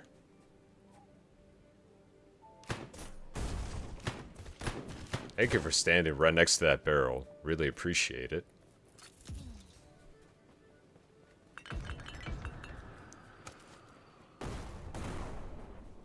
Oh. I got something that comes from the sky too. How do you like that?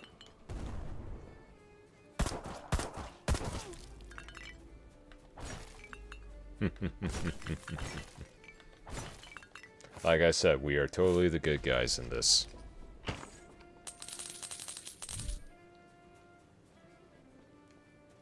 But I mean, doing all this, you can't exactly work for free.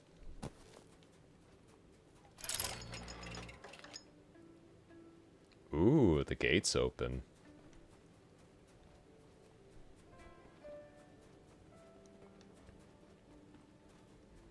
Oh, this is just getting exciting.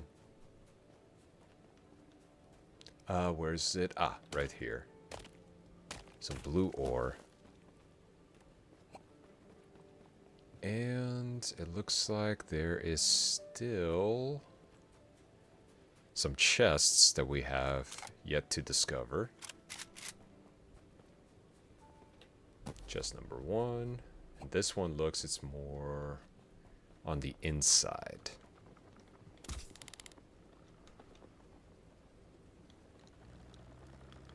Other than that, though, gonna have to go up and around. Got one door open, but we won't exactly be able to get in there until we get this gate. That's gonna be our way in and out of this place.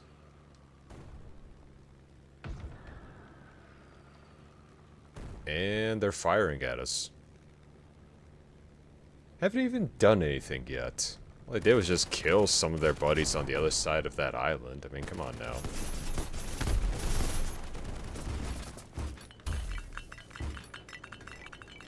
It's like, I didn't, you know, I'm not that big of a threat. I mean, come on now, just look at me. Look how small my ship is.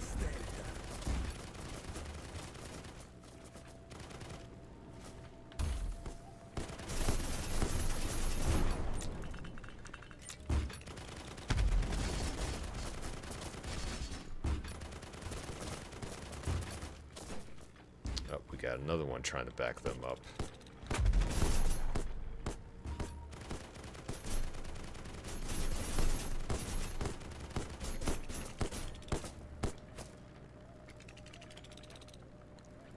Alright, let's keep heading this way.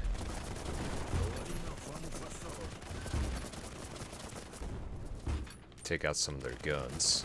That'll definitely help us out in the long run.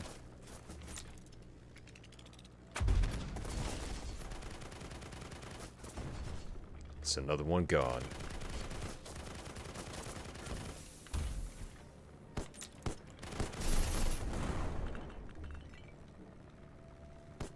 Just angle this just right. Come on, come on.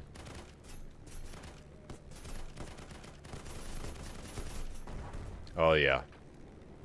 We're an unstoppable force. I say that as they're putting more and more holes in our ship.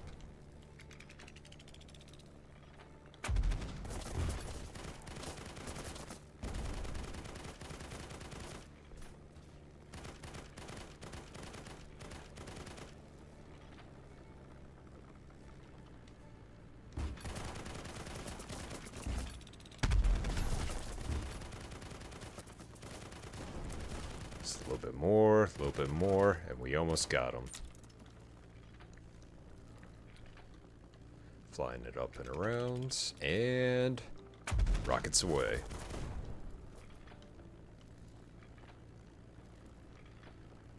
Ooh, they did not like that.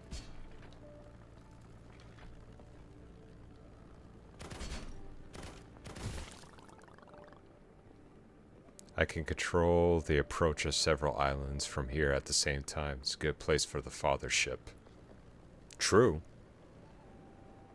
As a famous Shakespeare once said, "Stop blowing holes in me ship." And that's why I carry around so many repairs. Because, yeah. The harassment never stops. Ooh, we hit a jackpot here.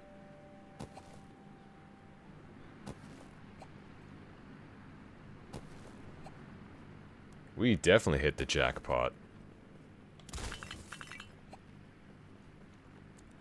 Look at all those resources that we have acquired from these guys. Now, let's see here. I'm gonna take that marker off. Okay, now I think it's time we start liberating this island.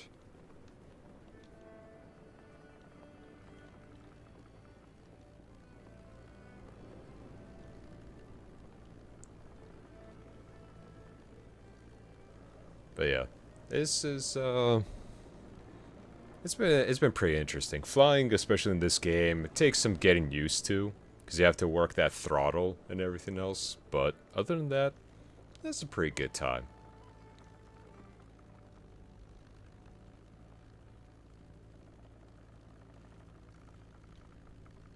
But also we need perfect.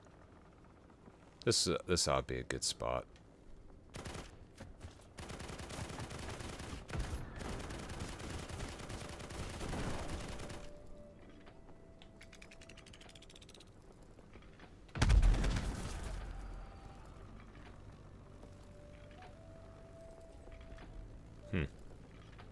Lucky shot on that one, mate. Okay, buddy.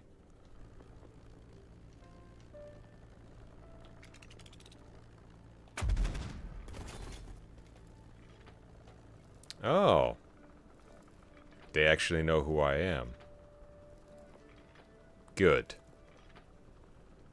Cause I'm about to raise hell for them. But let's park this and let's get a little personal with them, shall we? This will keep us out of harm's way for our ship.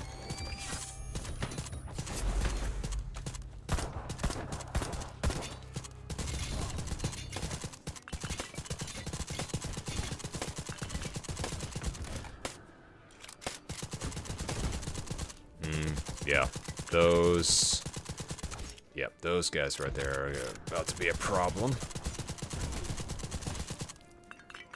Problem solved.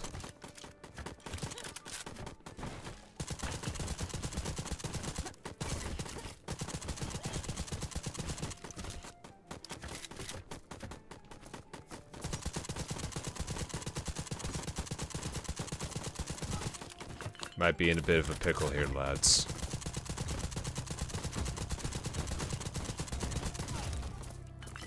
Whew, lucky break on that one.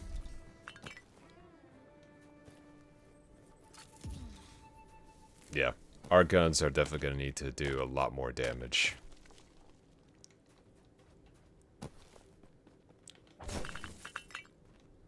So as confident as I am for what we can do, we're going to need upgrades, especially if we're going to be picking a fight with that big-ass monster.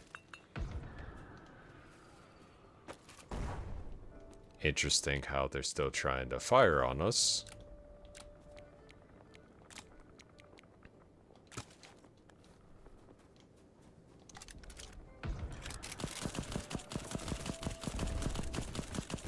Would you kindly knock that shit off? Thank you.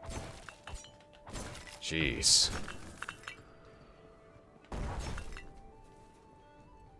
You know, I'm really starting to hate you guys. So we're going to need to fix that.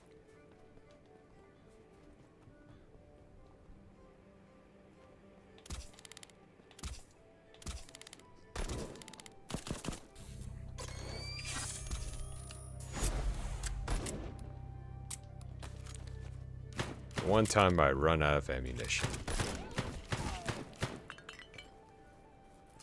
Whew. Close call on that one.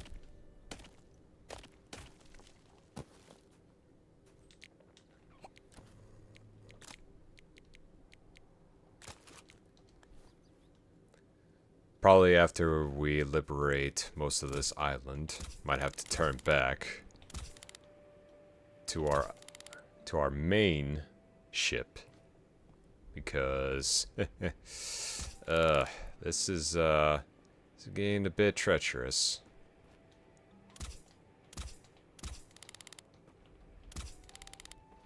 Oof. Oh, come on.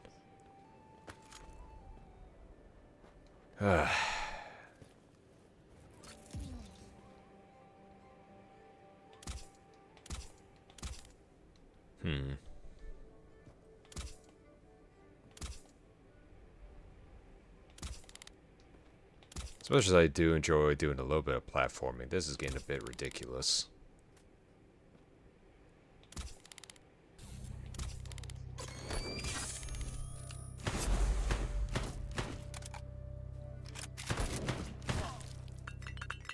And that is enough out of you, mate.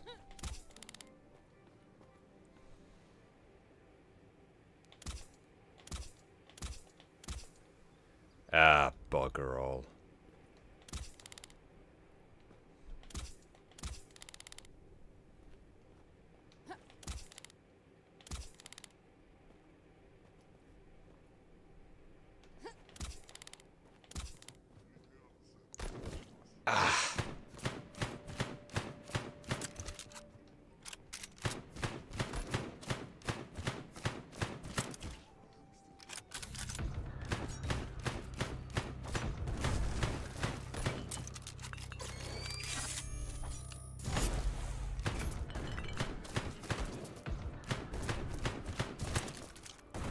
Alright, now that we got the biggest threat out of the way.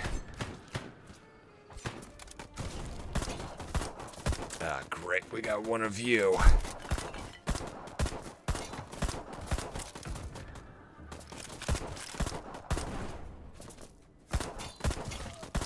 Alright, that one's gone.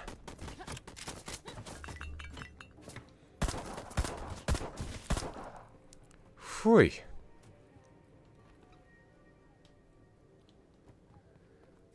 Oh boy.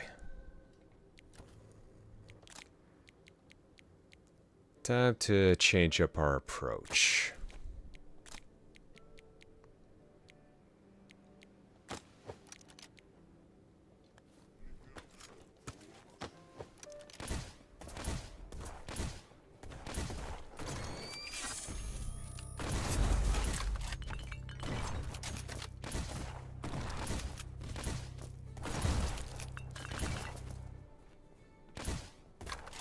Come on.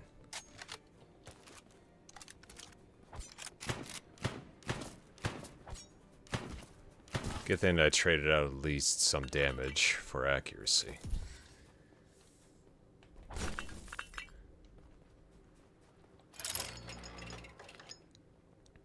Alright. Both are open.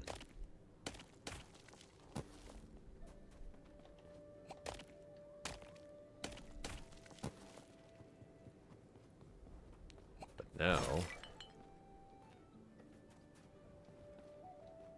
Huh. Weird how this gate still refuses to open up. Real shame that.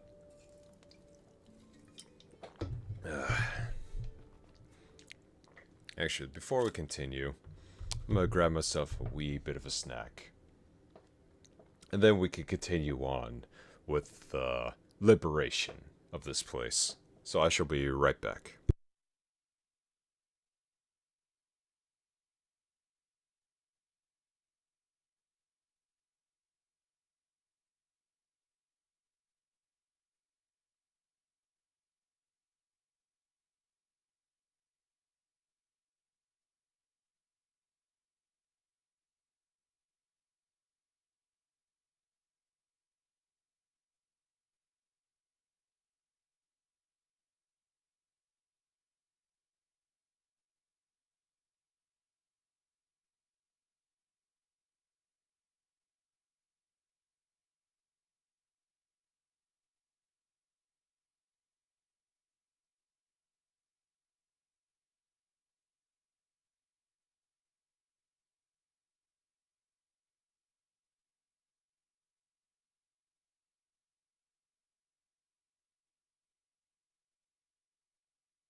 And I'm back. And I just had a quick snack of a Portillo sandwich.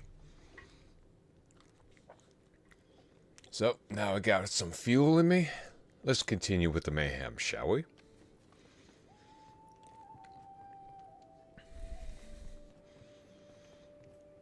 Also, there's been just some funny little posts that I've been seeing as well as online.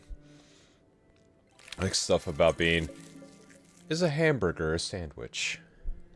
Or is it a hamburger? And for some odd reason, I started thinking that myself. I'm like, well, technically it is. But at the same time, maybe it's just a type of sandwich. A style of a sandwich. But a lot of people said no. Burgers are burgers, sandwiches are sandwiches. But I don't necessarily think that's always true. I mean, let's take for example, right, let's say you make yourself a sandwich and you put all the amenities on it. But as soon as then that you actually oven toast it or something, now it's a panini. So where does it actually end? Or has it always just been a sandwich the entire time? Funny little comments like that always put a smile on my face. Oop. Even others start to ask about, you know, other arguments like soft or hard-shell tacos. It's really just out-of-pocket, random type of discussions. Me, I'm not really for either soft or hard tacos. It just depends on what I'm in the mood for that day.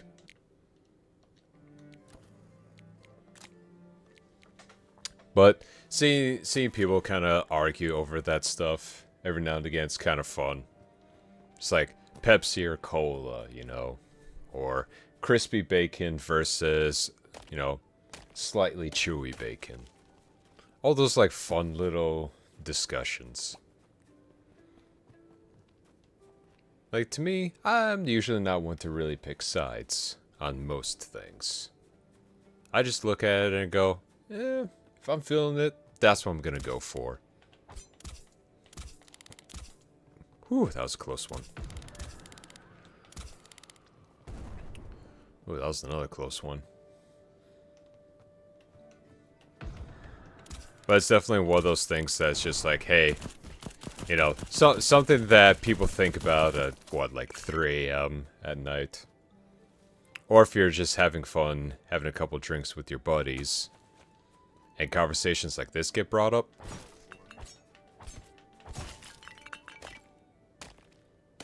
Personally, soft tacos are usually better. Agreed. I know most of the time, also depending on the hard shell taco, it goes from a hard shell taco to a taco salad real fast. Especially if you're not holding it right, or if you're holding it too hard. Me? Soft tacos are pretty good. I do prefer it's slightly a little bit more baked, so it's at least warm and a little crispy on the edges, but not to the point of where it's crackling like chips.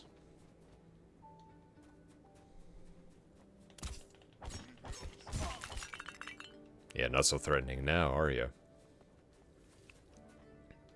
But yeah. I enjoy some good amenities like that. I will say this much, and not everyone's gonna agree with it, but I mean, hey, is what it is.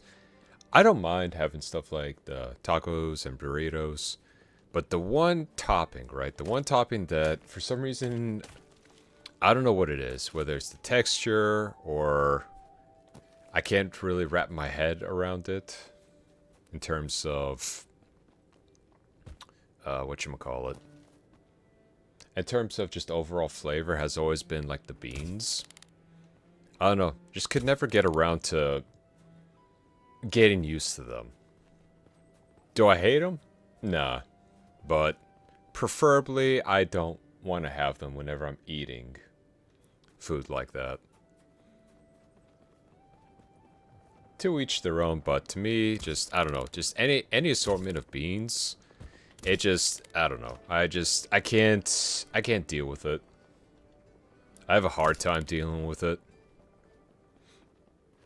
I feel like it's more or less the same way as just how even people who, you know, like the whole thing with mushrooms too. Some people like them, some people don't.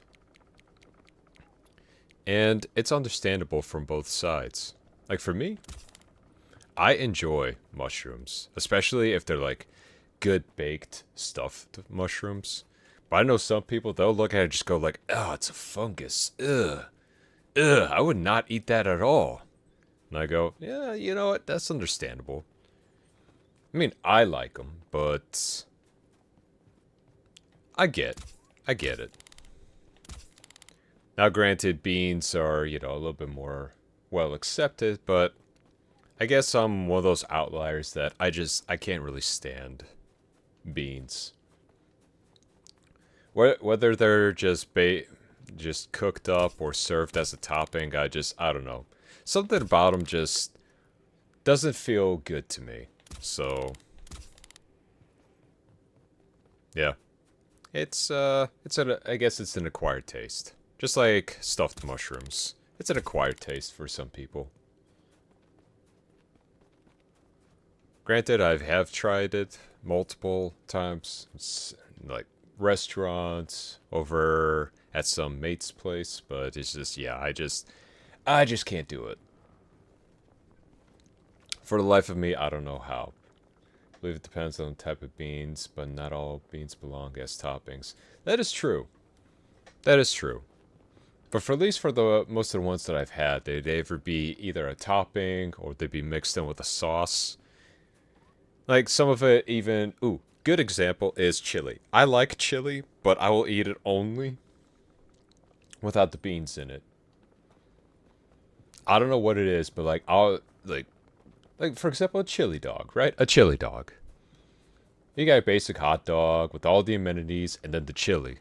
I love that thing, but the beans, I don't know, for something about the textures on it, it just ruins it for me. Not sure why, but I don't know, it feels off for me. I bite down, you know, it's like you have the hot dog, you got the extra meat in the chili, you got the spiciness of the chili, and then all of a sudden this like very just like mushy beans just adding into all of it, and I'm just sitting here, I'm going, well, this tastes a little funny. And sometimes, even depending on what the beans are, almost completely overwrite, right? How just the overall flavor is. And I just definitely not going that way. I don't know. Something about it just never really sat well with me, and I have more or less avoided those. Now, granted, if I'm offered something like that and there's no other alternative, then I mean, yeah, I'll suck it up. It's not impossible to eat, but preferences, right? Preferences. But yeah, no, it's just, I don't know. Everyone's got their thing about foods, and that was just me. I enjoy the baked mushrooms, but I cannot do the baked beans. Just something just off about them. Have you tried that switch next to the locked gate? Yes, I have already. I'm actually not looking for that. I'm trying to look for a place to kind of dump my resources, but it looks like we might just have to head back to base and turn all that stuff in. Because I really want to bring back this red ore. But it looks like we're going to have to go back. So what I'm going to do is mark it.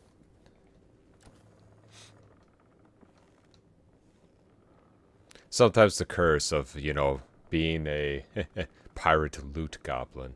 You want it all, but at the same time, your inventory's full. So, get fucked, nerd. But, I mean, yeah. All in all, it's been, for foods, you know, it's really just, it depends. Ooh. Apothecary's secret. Let's take a look at what that does. Significantly increases the supply of medkits but reduces Luma's energy.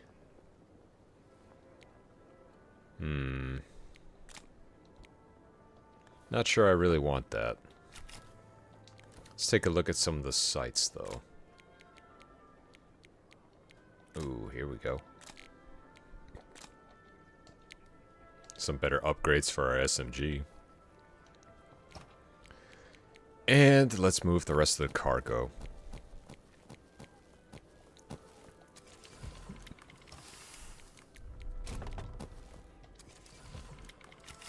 Another sniper scope. Ooh.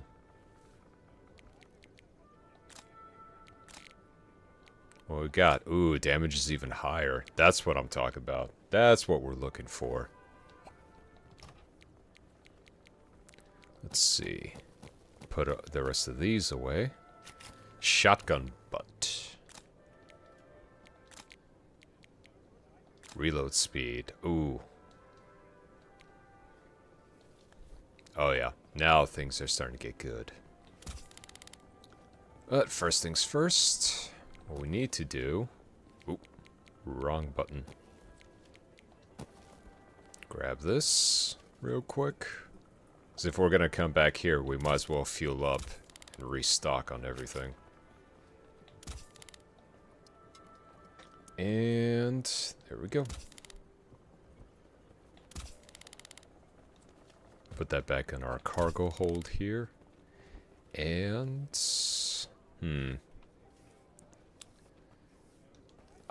which one was it? Provides upgrades for personal equipment. Yep, that's what we need. We need some stronger guns.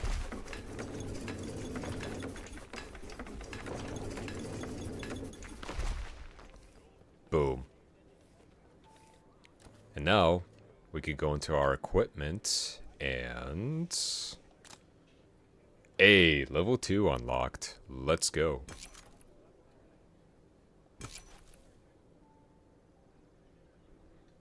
So we're gonna level that one up just a tad bit. The shotgun as well. And let's see if we can get the sniper. Oof. Gotta say, I really love the pixel art style. I do too. There's just some of the thing that just, you know, you really get that creative style and what you could do with all these like pixelated games. And they definitely have their own personality. Plus, especially with games like this, they really just, you know, the imagination, you know, there's absolutely no limit to what they can put into these games. Now, let's see. We should probably process some... we don't have anything for that. Shame. As for our ship, let's see.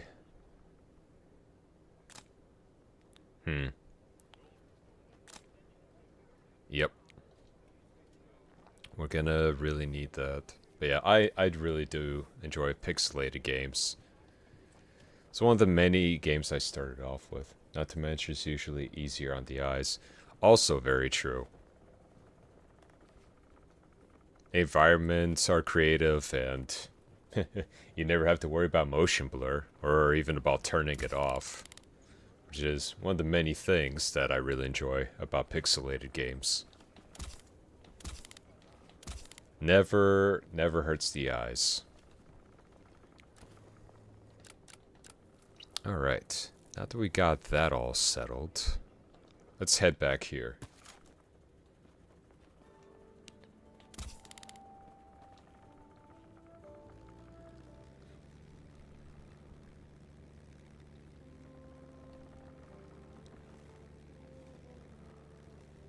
There's gonna be plenty more that I'm gonna be able to show in the future. But yeah, even games like this, I just really enjoy. Or even if it's something like a top-down shooter, just something that really stands out. Not graphically demanding, but still fun as hell. Like as I mentioned before, Lethal Company.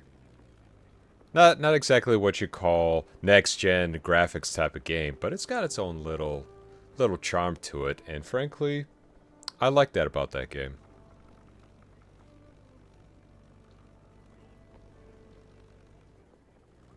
Or you got something like Risk of Rain 2. Simple but an addicting type of game style.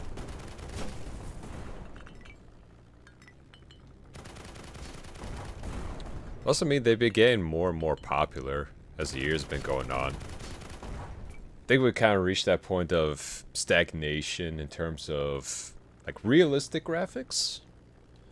And people have been, you know, kind of going back to the more retro style looks. And I mean, for one thing, yeah, it works. It definitely works. Because, yeah, graphics have kind of hit a major plateau, I want to say, in terms of just how realistic or how sharp something can look. But sometimes, games like this, or even, for example, something a little bit more modern like Hi-Fi Rush. Oh yeah, that game right there, stylization, or Hat in Time. It's like less about graphics, more about style.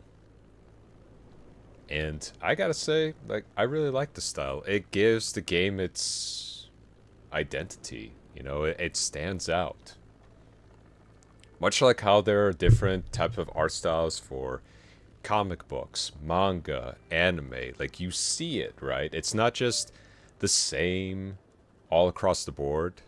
I mean, sometimes it might be, but other times you're just looking at it going, it's like, ooh, I really like that style. Like, probably like a good comparison would be Akira Toriyama for Dragon Ball versus Studio Madhouse for Hellsing. Like, I could just say those things, and you could just imagine, I mean, if you've seen those shows, you could just see it right in your mind, right? It sticks out.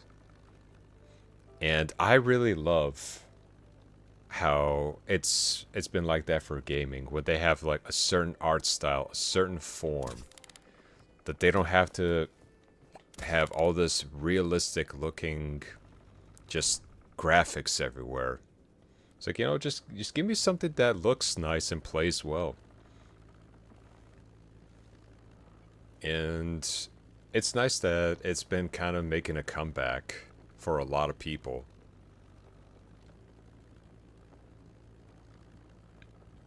Because you know a game really stands out for not only if it's fun, but if you just even mention its name, it's just you see it, right? You see the style.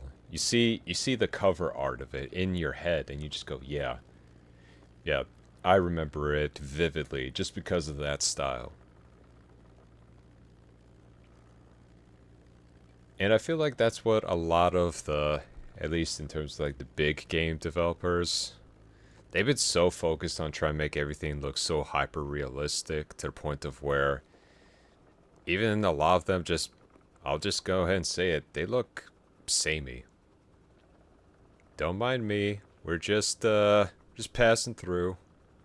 Okay, he's below us, so we're good. I don't think we're gonna be fighting that thing just yet. But yeah, I've been liking, or even like, I'll say this much. Even going back to the whole thing with Hollow Knight Silksong, I mean, that's a style all in itself. That's been just eye-catching. And people can see it right away. So, there's a good balance to have with a lot of these games. But maybe it's time that a lot of the major studios kind of took a step back and maybe try something less on the resource demanding side and more back into the creativity. But if they still want to continue on with the same old slop every single year, I mean, hey, at least we got our indie developers and our AA studios that could pretty much outclass them in every way, shape, and form.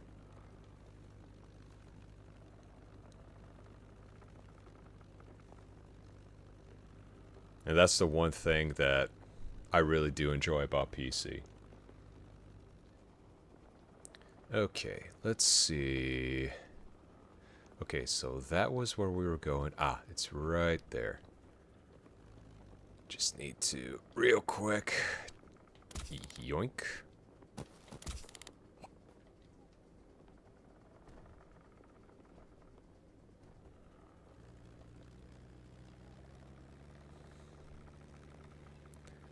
Just can't help it. It's the pirate side of me. I see a chest, I want to grab it.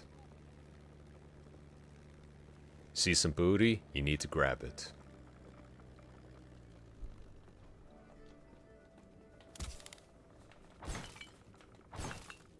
Yeah, I can rant on and on about how games were, how games are, but all of you pretty much know that already. But still, with more and more how things are coming out nowadays, and how things are becoming more and more accessible, especially when it comes to cross-platform games, we're at least heading in a good direction in terms of really bringing people together regardless of platform. Because as I said, gaming should never, ever be, you know, just limited. It's an art style that should be shared. Just like whatchamacallit, like movies and music, they're available on no matter what platform it is. And I feel that should be the same way for gaming. Everyone should have a shot at trying something. Trying something fun, something new, something... maybe even something they're not even familiar with. Huh. I did not know they could also fly off the edge.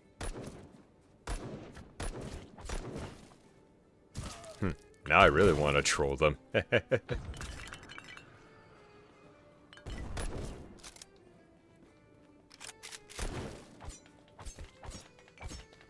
Come here. Come here. I'm gonna stab you. I'm gonna stab.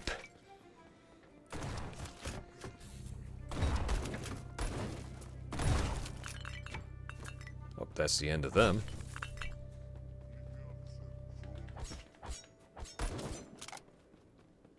Whoa, what are you gonna do? What are you gonna do? What are you gonna do? You're gonna fall, that's what you're gonna do.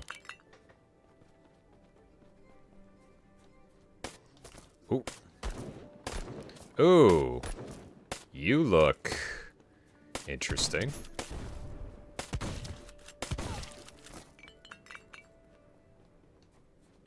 That's a good thing we had those upgrades.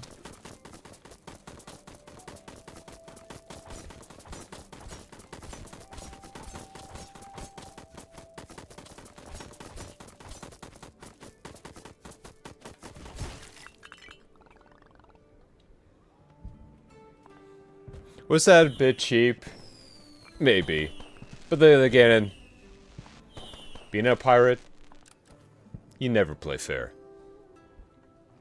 Let's go!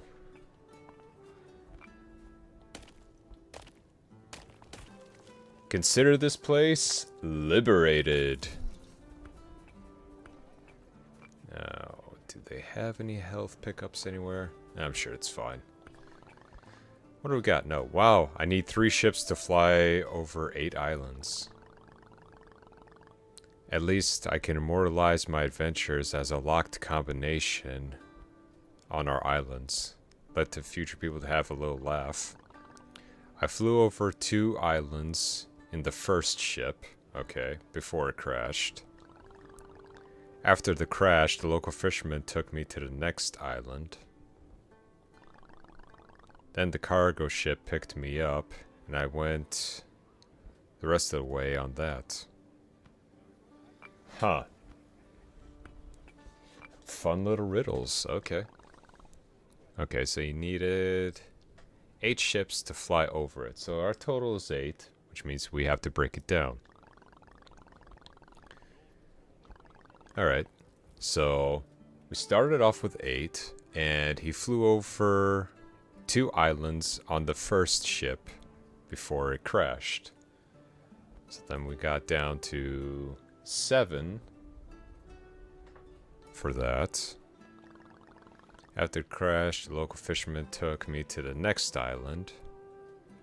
So now we're up to 2 ships. Then I went the rest of the way on that. Huh. And a cargo ship picked me up and did the rest of the way on that.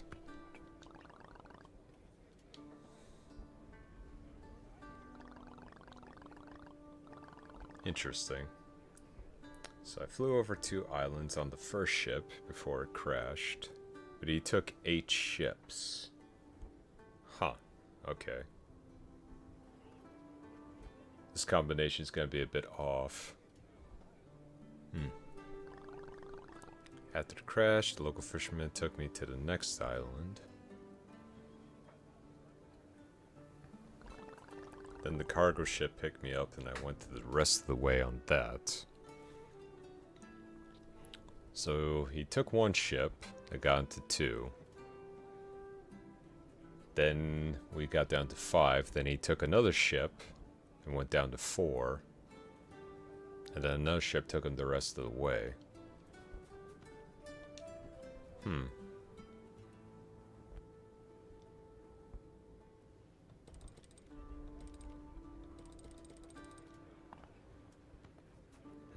Maybe that was wrong.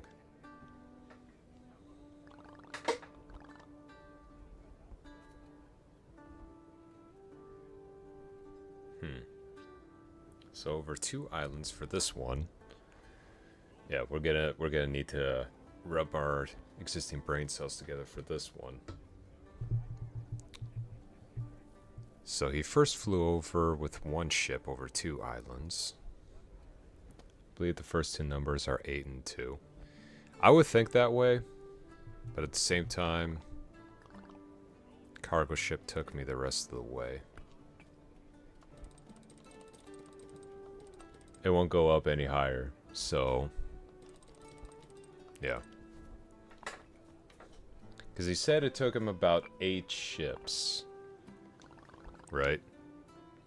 So I needed 3 ships to fly over 8 islands. Whoops. So 3 ships, which is the 3 lock combination. So that means that we need to count down the islands for that. So the first one flew him over 2. So now we're down to 6, right? So the first one flew him over 2. After the crash, he took me to the next one. So then he went over 2 to 1. Then the cargo ship picked me up and took me on the rest of the way. So the first one that he went over was 2 before he crashed. Then he went over to the next one, so that's down to... Okay. Hold up. 3 ships to fly over 8 islands.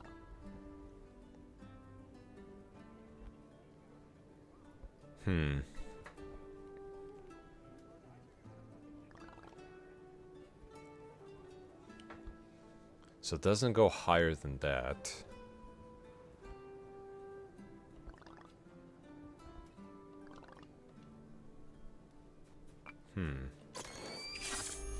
Whoops, wrong button. Okay, so it doesn't go higher than that. So the first one is 2.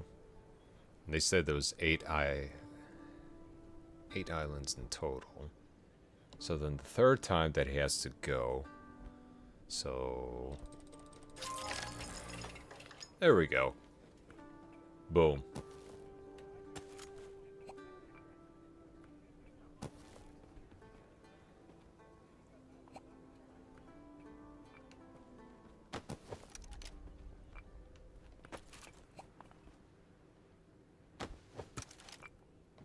I can even use the arrow pad to change.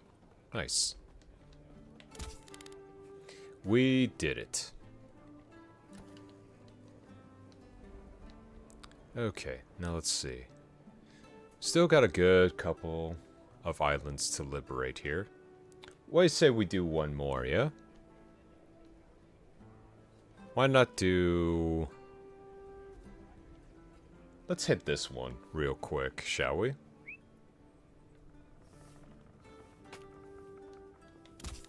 And try our best not to fall over.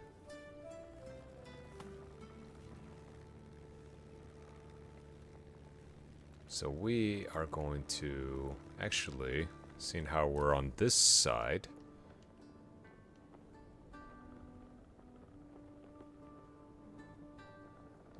it looks like we can make our way up and around it. We just have to wait and see.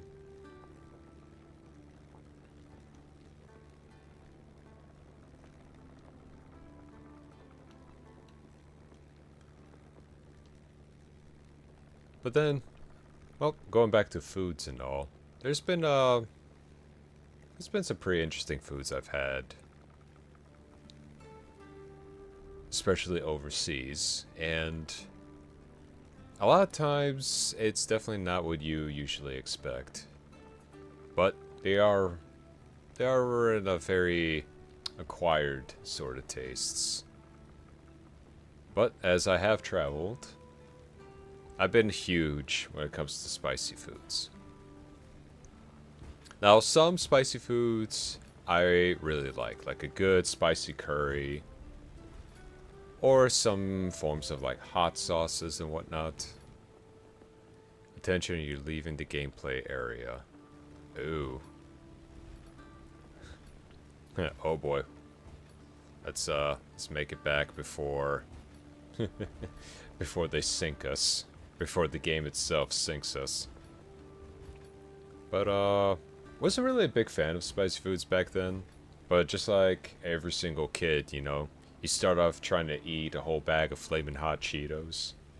But eventually, the more I tried, the more I really started to enjoy.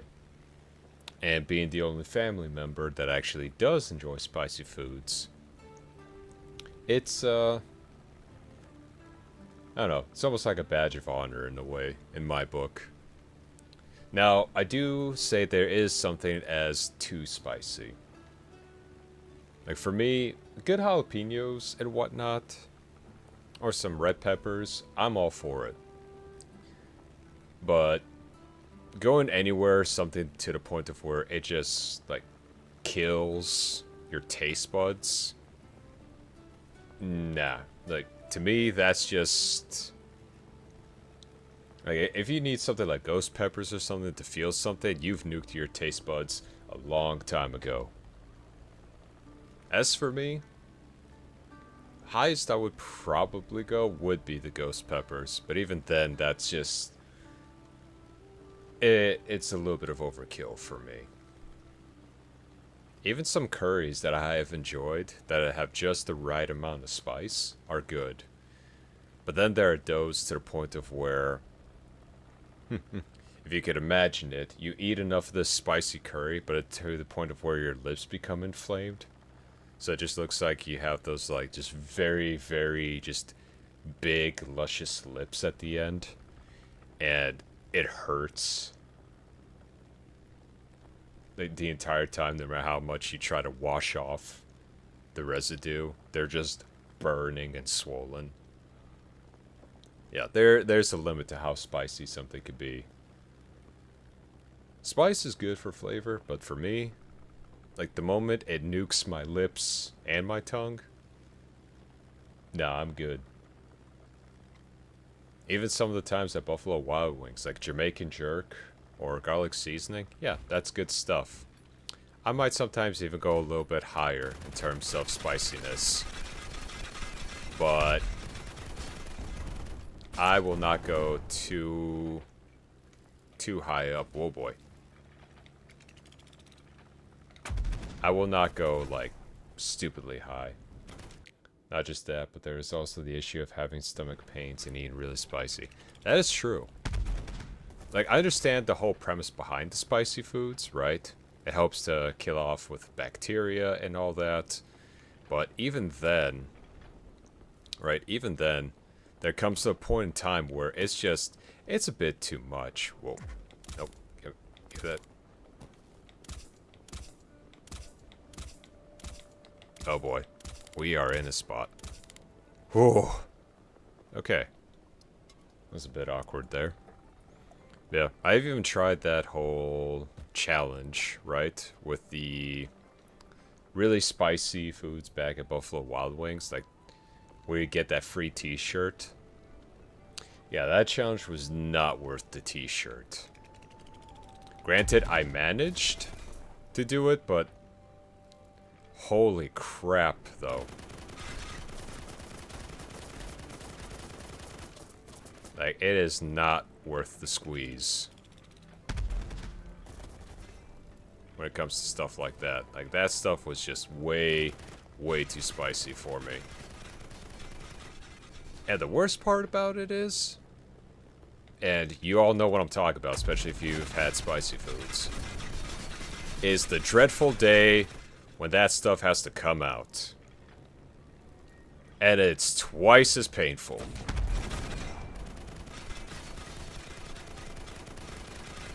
And you are just holding on to your bathroom's toilet like your life depended on it. And it's nothing but a flamethrower coming out of there. Don't know how that makes sense.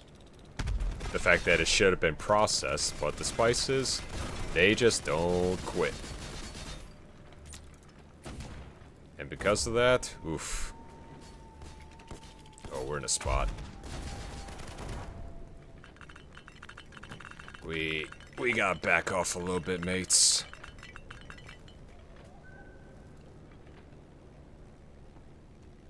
But yeah, doing that whole spicy challenge. I mean, I did that for rather just on a dare, more than anything. But yeah, no, that was the chicken was not enjoyable, the spice was not enjoyable, and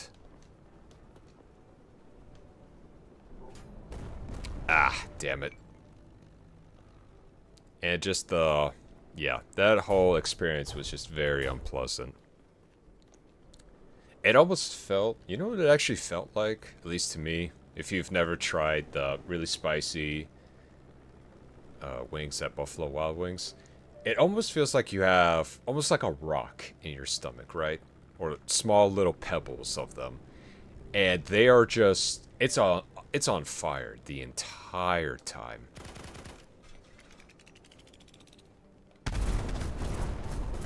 Ooh.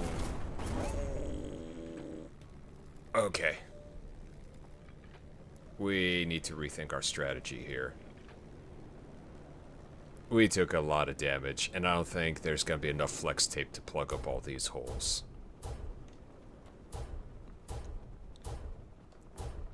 But yeah, going back to that, I drank a lot of milk, I had a lot of yogurt that day, and just, it was just bad. Just overall, it was just a bad, bad time, and I cannot do that.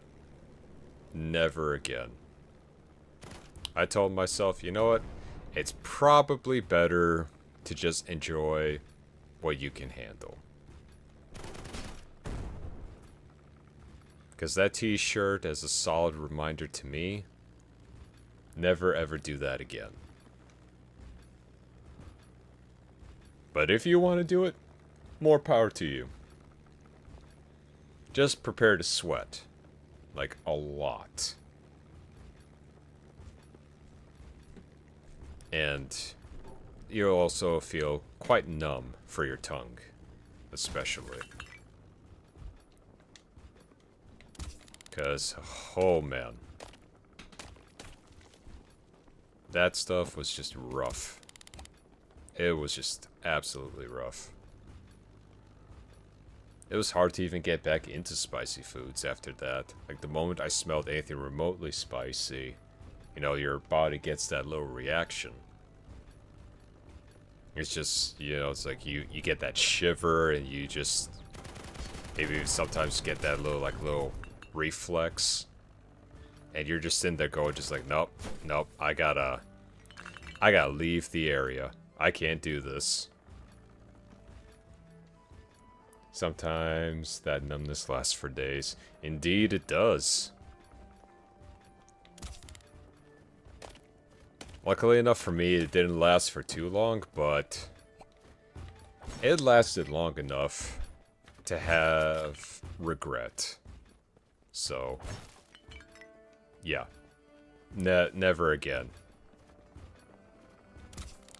Luckily though, after about a month or so, I was able to at least get back into it. Start off with something low, like the red peppers or jalapenos.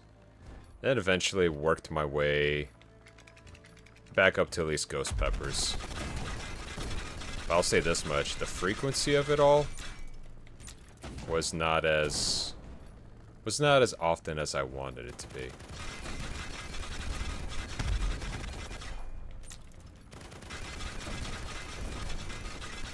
You got some very heavy armor there, mate.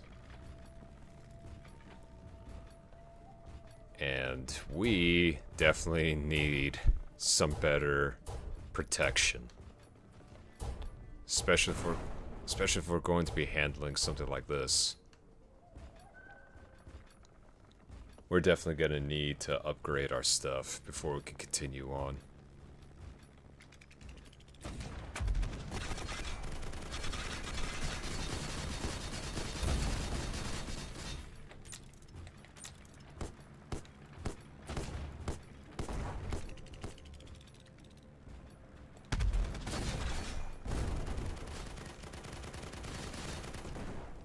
Whew. Alright, one troubled ship down. One more to go.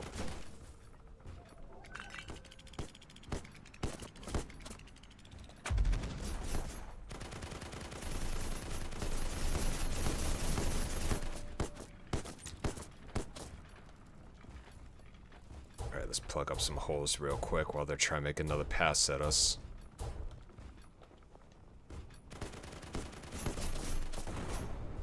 Alright, made it. But yeah, no. Still a fan of spicy foods, but even then, there's a limit for me. Whew, man. Barely made it out of there, but yeah, we're definitely going to need to upgrade our ship if we want to even survive against all those other ones. Ooh, another magazine. What we got? Ooh, drum mag. Now we're talking. SMG butts. Rate of fire. Ooh, that goes up. Let's tuck all of you away. But yeah. We'll never touch sweets, or at least nothing too overly sweet. But sour or spicy, all day. All day, baby.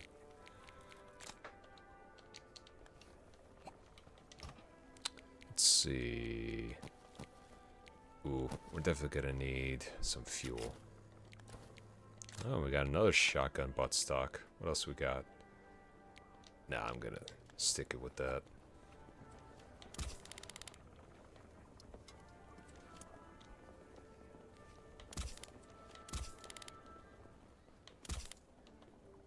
Now let's just fill this up, and let's try to see if we can get our ship into a lot better shape.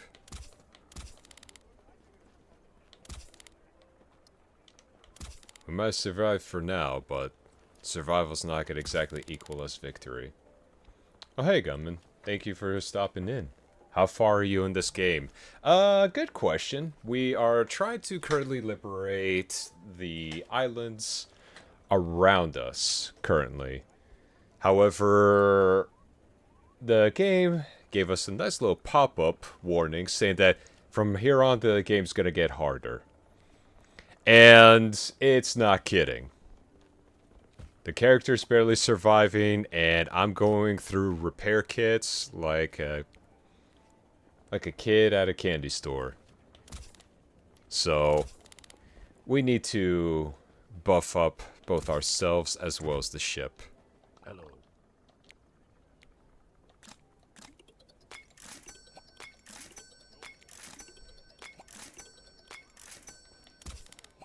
I see.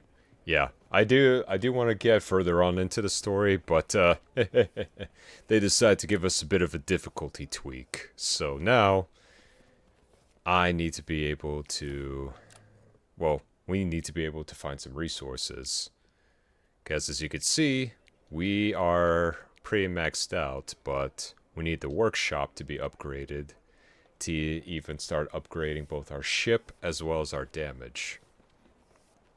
And from the looks of it... Oh, not that one. We are still very short. So, that is going to be... That's going to be a little bit difficult. In terms of our plan, so far, we've managed to hit this island, and a little bit here. But... hopefully we can find some more resources here and here before we can continue saving the mines, which is going to be our next objective. But we shall see what happens. As for... yeah, I think we're still doing a relatively good pace. But what I've also noticed from the map is also all the different spaces that we have to go to. Not to mention, I'm pretty scared about what the hell is here. Because this looks like final boss territory to me. And I don't think we're anywhere near that yet. And we still got all of this to cover. But I think we're making some pretty decent progress. Let me just go ahead and save here, and save and quit.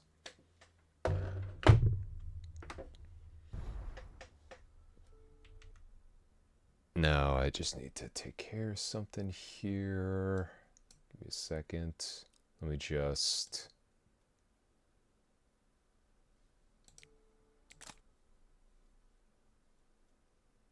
there we go, and...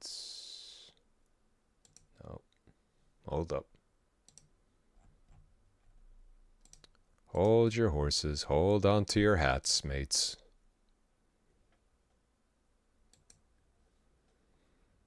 Ah, okay, there we are.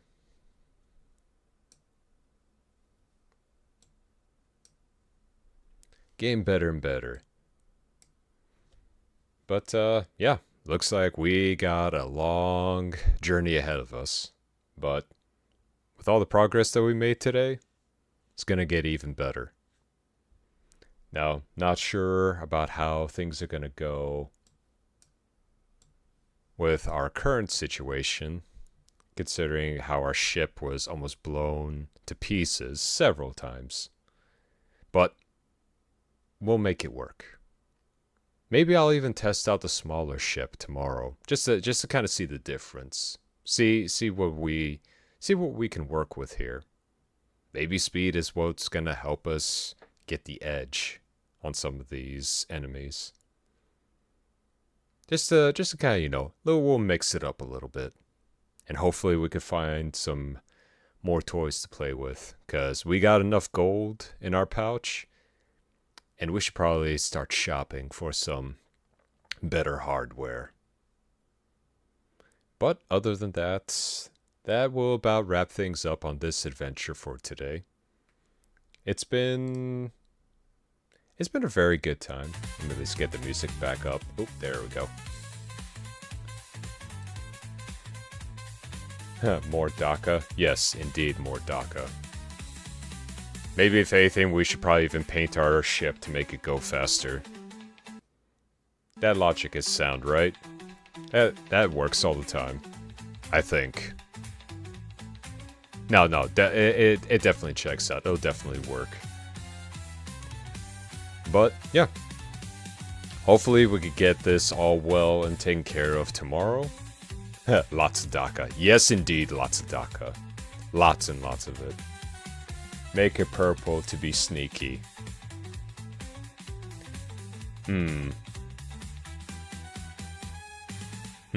Painting it red or purple? Now that's gonna be something. I'm thinking red for the big ship, purple for the smaller ship. That way we're fast and sneaky. Or in terms of the big ship, we're bulky and fast. They won't see it coming. Last thing they see right before it's too late is just a ship just barreling towards them at Mach speed.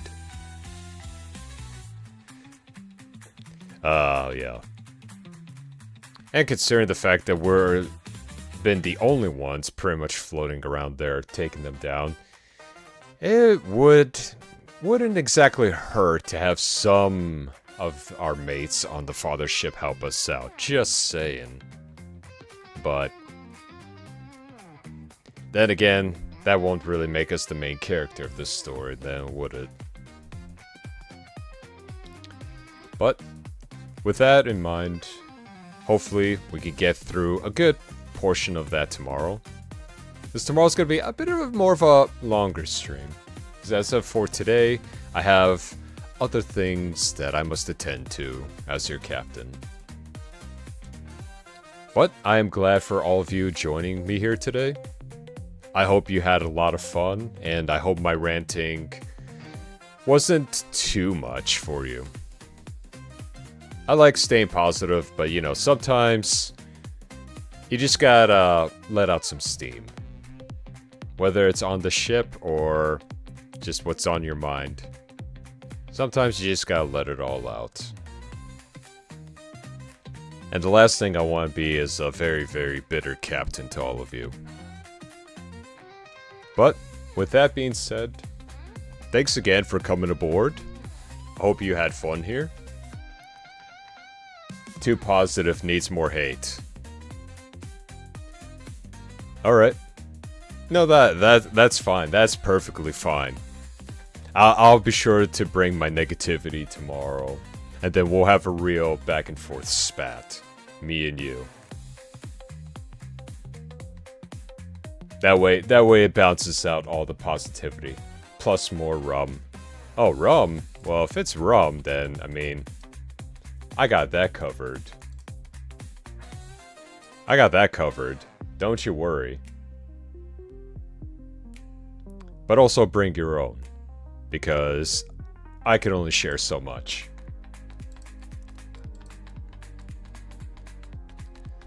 But with everything that has been, thanks again. Fair winds and calm seas on your adventures for the rest of the day. And hope to see you again tomorrow. So, stay safe, stay awesome, and remember, it's a pirate's life for me. This is your captain, flying off again.